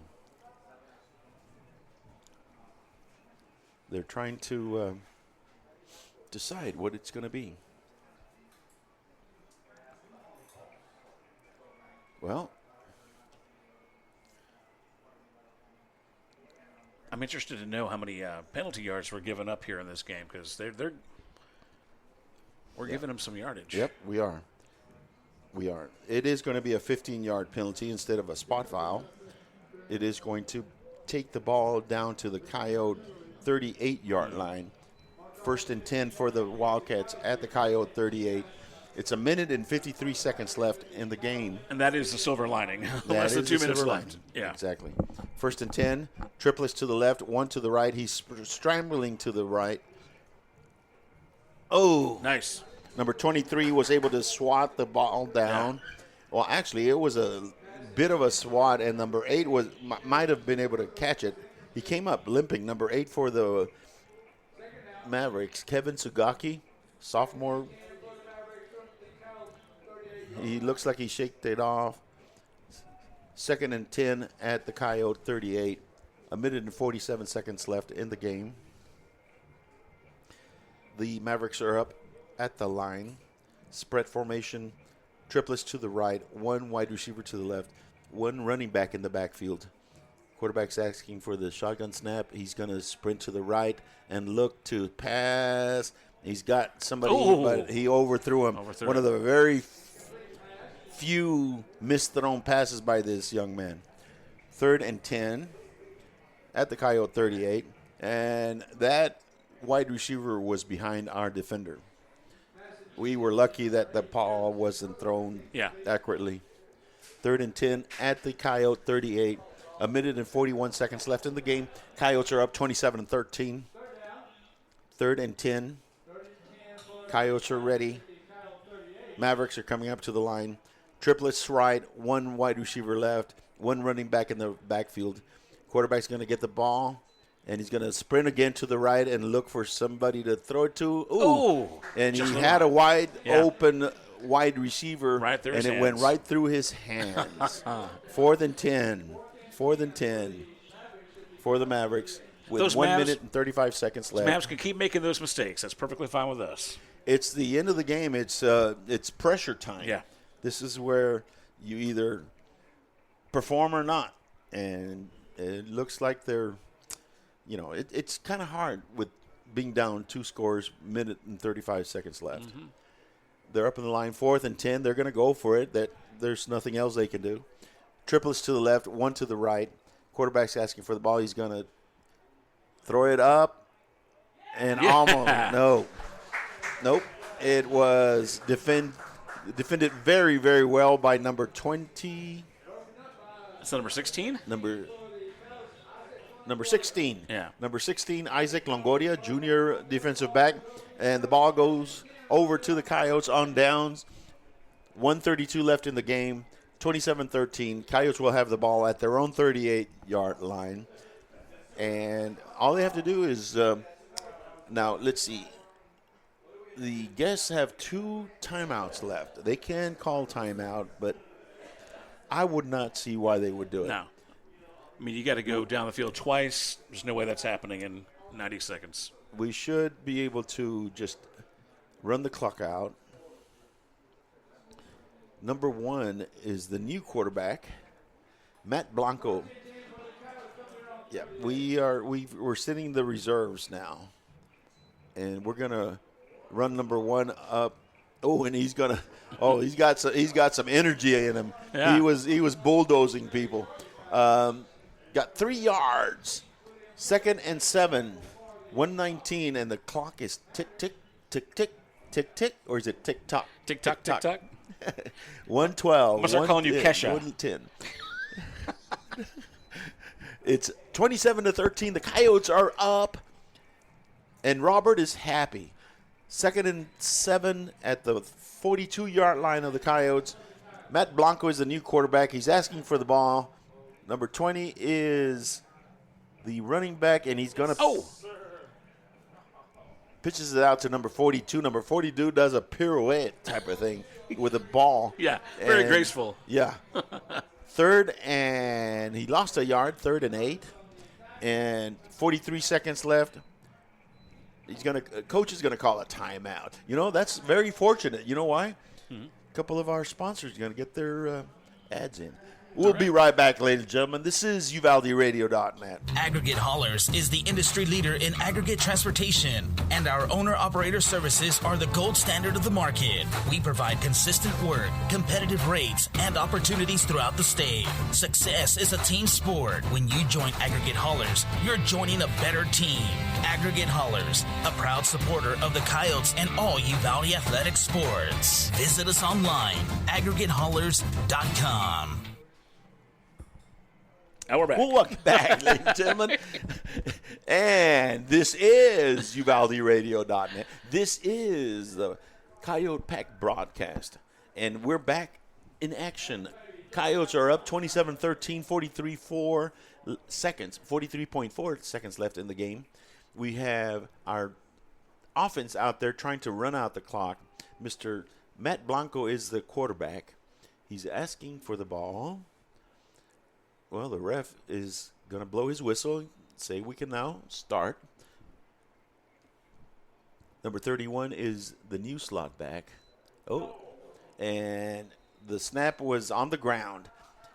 I think we have a new center right now. Center in there? No. Yeah. Let's call out some of these kids. Number 14, Trace Bowman, linebacker and wide receivers out there. Number let's see.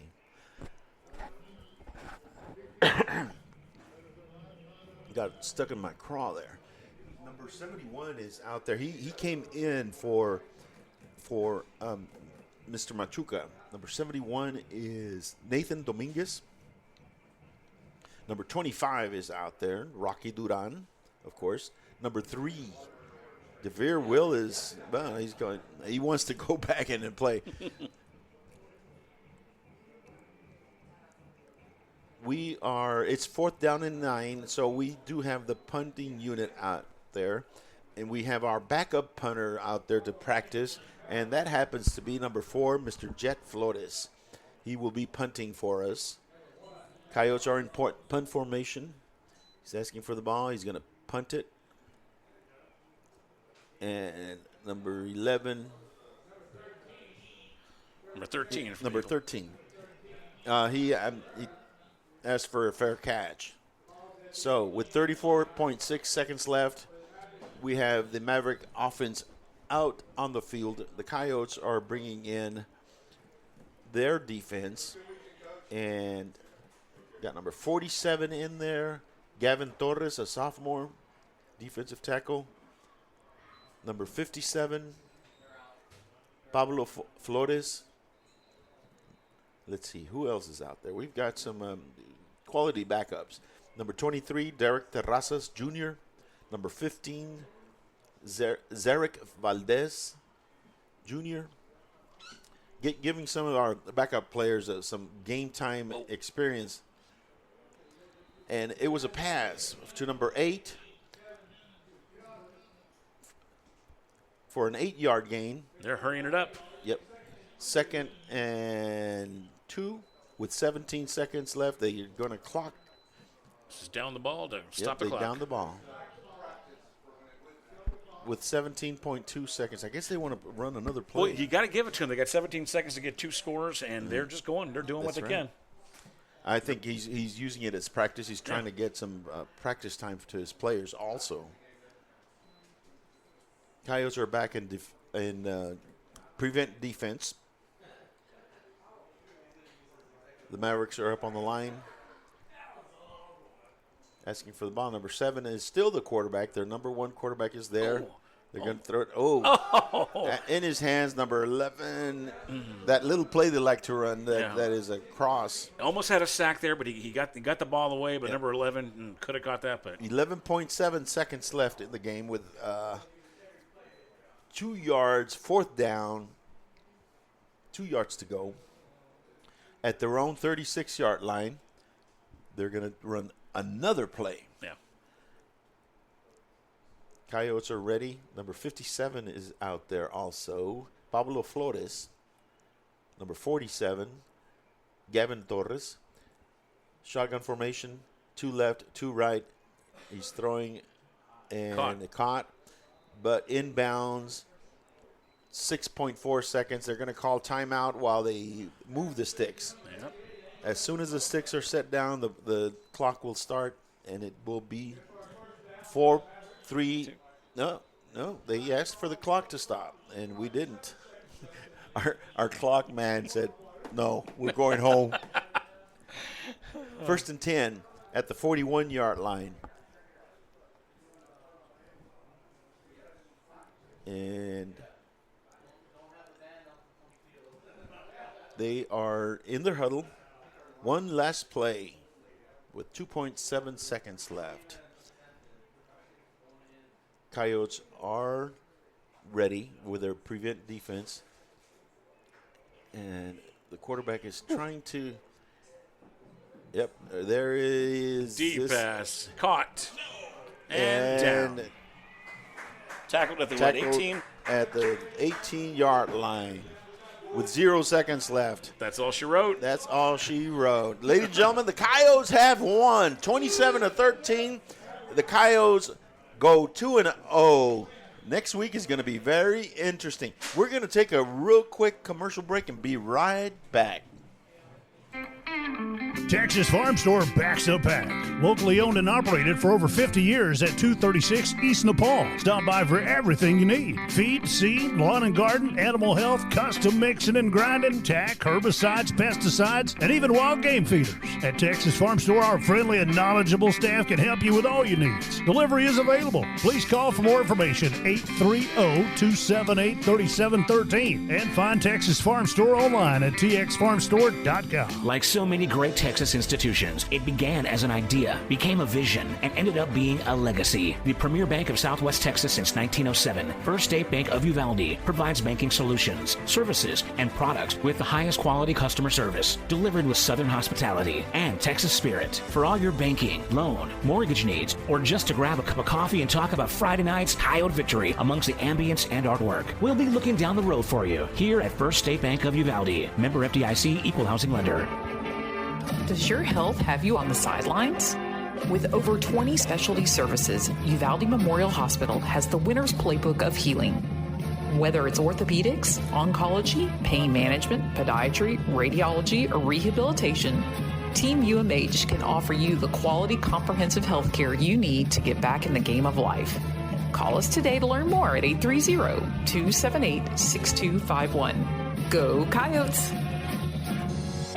Star Realty and Ranch salutes our Uvalde High School varsity Coyotes, as well as all our UHS student athletes. Your hard work, dedication, and spirit make you all stars of the game. Star Realty and Ranch are your premier real estate experts, here to provide you with all the resources and information you need to buy or sell real estate. Call to find out more at 830-261-1970 or visit UvaldeRealty.com.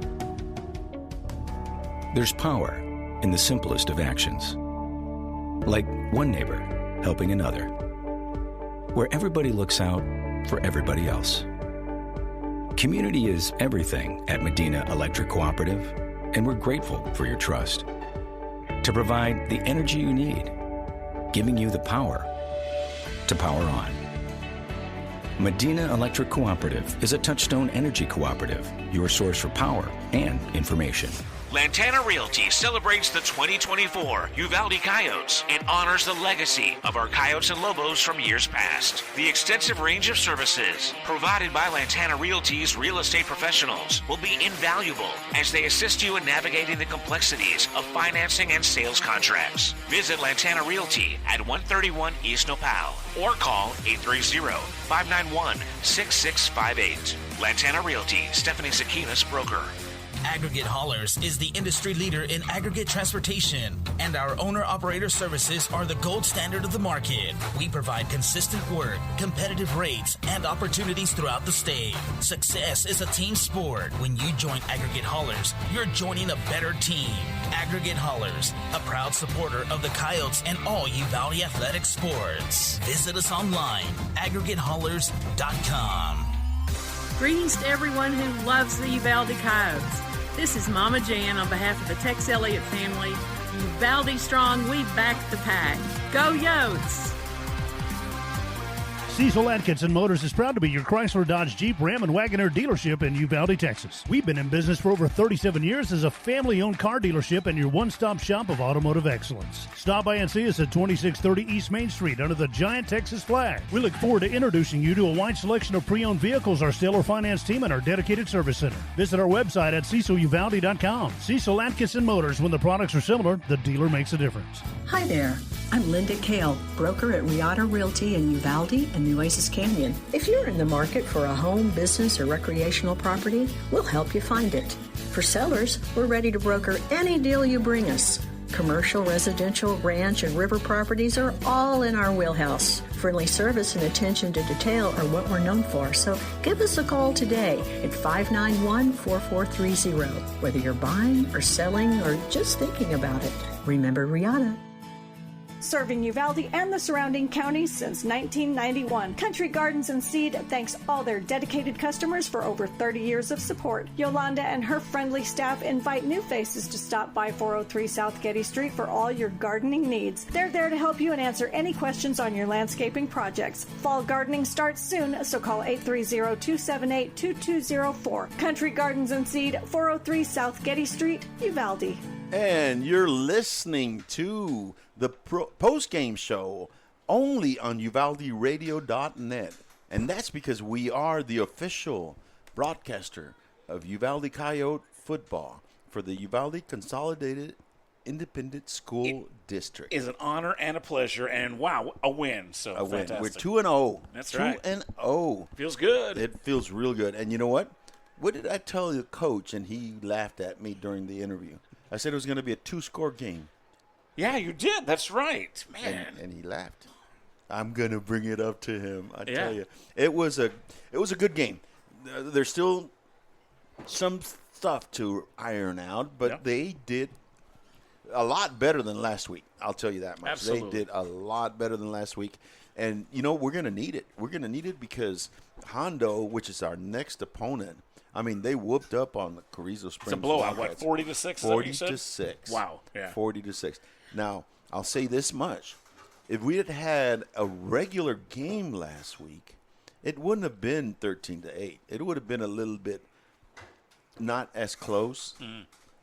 But because of the circumstances, it became close. Now, I'm not going to say that we would have beaten them 40-6, but it wouldn't have been 13-8 if it was, in my opinion, a little more of a regular game, if you will. So it's going to be very interesting next week to see. I'm going to go look at the tape, the Carrizo Springs and Hondo tape, and compare it to our game. Well, another factor will be that we will be on the road, so Hondo will have the home field advantage. They will. They will. But that's where boys are made men. That's right. I like all that. On the road. Ladies and gentlemen, the Coyotes did win 27-13. They go up 2-0 on the season, and they improved by leaps and bounds this week. It was really, really good to see them play a lot better. Now, we're going to just give you a couple of scores, and then we're going to give you – what are we going to give them? I don't know. What do you want to give them? Well, the Star Ranch and Realty. Oh, yeah. The Star Realty, star of the game. Absolutely. That's great. Yes, sir. And we've already picked it. We're going to keep you on the edge for right now. You want to hear this. That's right. Stick around. Scores around the area. Crystal City Javelinas, which we're going to go see in 2 weeks. They are up on the Pearsall Mavericks 21-8 in the third quarter. 10 minutes left in the third quarter. Cotulla, this is a halftime score. We haven't gotten any more news on the Cotulla Cowboys 27, Brackettville Tigers 6. Hondo 26, Carrizo Springs Wildcats 6. Well, we know the update was 40-6 at the end. Yeah. Oh, that's right. 46-6. I was just reading it without even thinking. Lytle Pirates 20, Natalia Mustang 7 at halftime. Halftime, Canyon Lake 56, Austin Crockett 0. Let's see. Pleasanton Eagles 14, San Antonio Jefferson Rockets 7. And these are all just old. It hasn't refreshed, so we'll try to get some more up-to-date scores for you. But in the meantime, let's talk about the Star Ranch and Realty Star of the Game. That's right. Well, man, first of all, a lot of players did great today, Yes. stepped up. Yes. The player that we picked, I think, was one of our keys to the game, and that was to have our superior speed show up and us use it to our advantage. And that was in using our quarterback, Jet Flores, aptly named, to use his speed to go on those delayed dives and those sprint outs, and we used it very, very well. Not only is he fast, but he's nimble. He can maneuver in and out of those. Yeah. So there you have it, ladies and gentlemen. Our Star Realty Star of the Game is Mr. Jet Flores, number 4, well deserved quarterback. Very well deserved. Now we had some injuries. We had the one which really concerns us was Mr. Abraham Ale. He had a turf toe. Don't know how long he's going to be out, but the good thing is that his backup came in and did outstanding. And that is number 25, Rocky Duran. Yeah, I think he really to stepped me. up. He came in second place as far as the Star Realty Star of the Game, and he really came in there, and there were some pitch outs where he handled it correctly. It's kind of hard when you haven't had the game experience, and he's only a sophomore, but he handled his duties very well. No fumbles, none of that. So he did well, but Jet just outshone for the whole game. Yeah. So there you have you, ladies and gentlemen. It is a win for the Coyotes, 27-13. We have next week's game at Hondo, and we're going to go hooting, aren't we? That's right. We're going to go and just let's see. It's going to be an exciting game. They beat Carrizo 40-6. We barely beat them 13-8. We've got something to prove. We do, and we got some a little bit more experience behind us as well too. Exactly. And that, ladies and gentlemen, is our show. Yeah. Thank you for hanging around with us. We are going to see you next week because tonight the Coyote is gonna howl. Have a good night. Well, howl for me. Come on. Oh! It's too late for that stuff. All right. Thank you very much. Is that a wrap? That's a wrap. All right. We now resume regular programming on UvaldeRadio.com.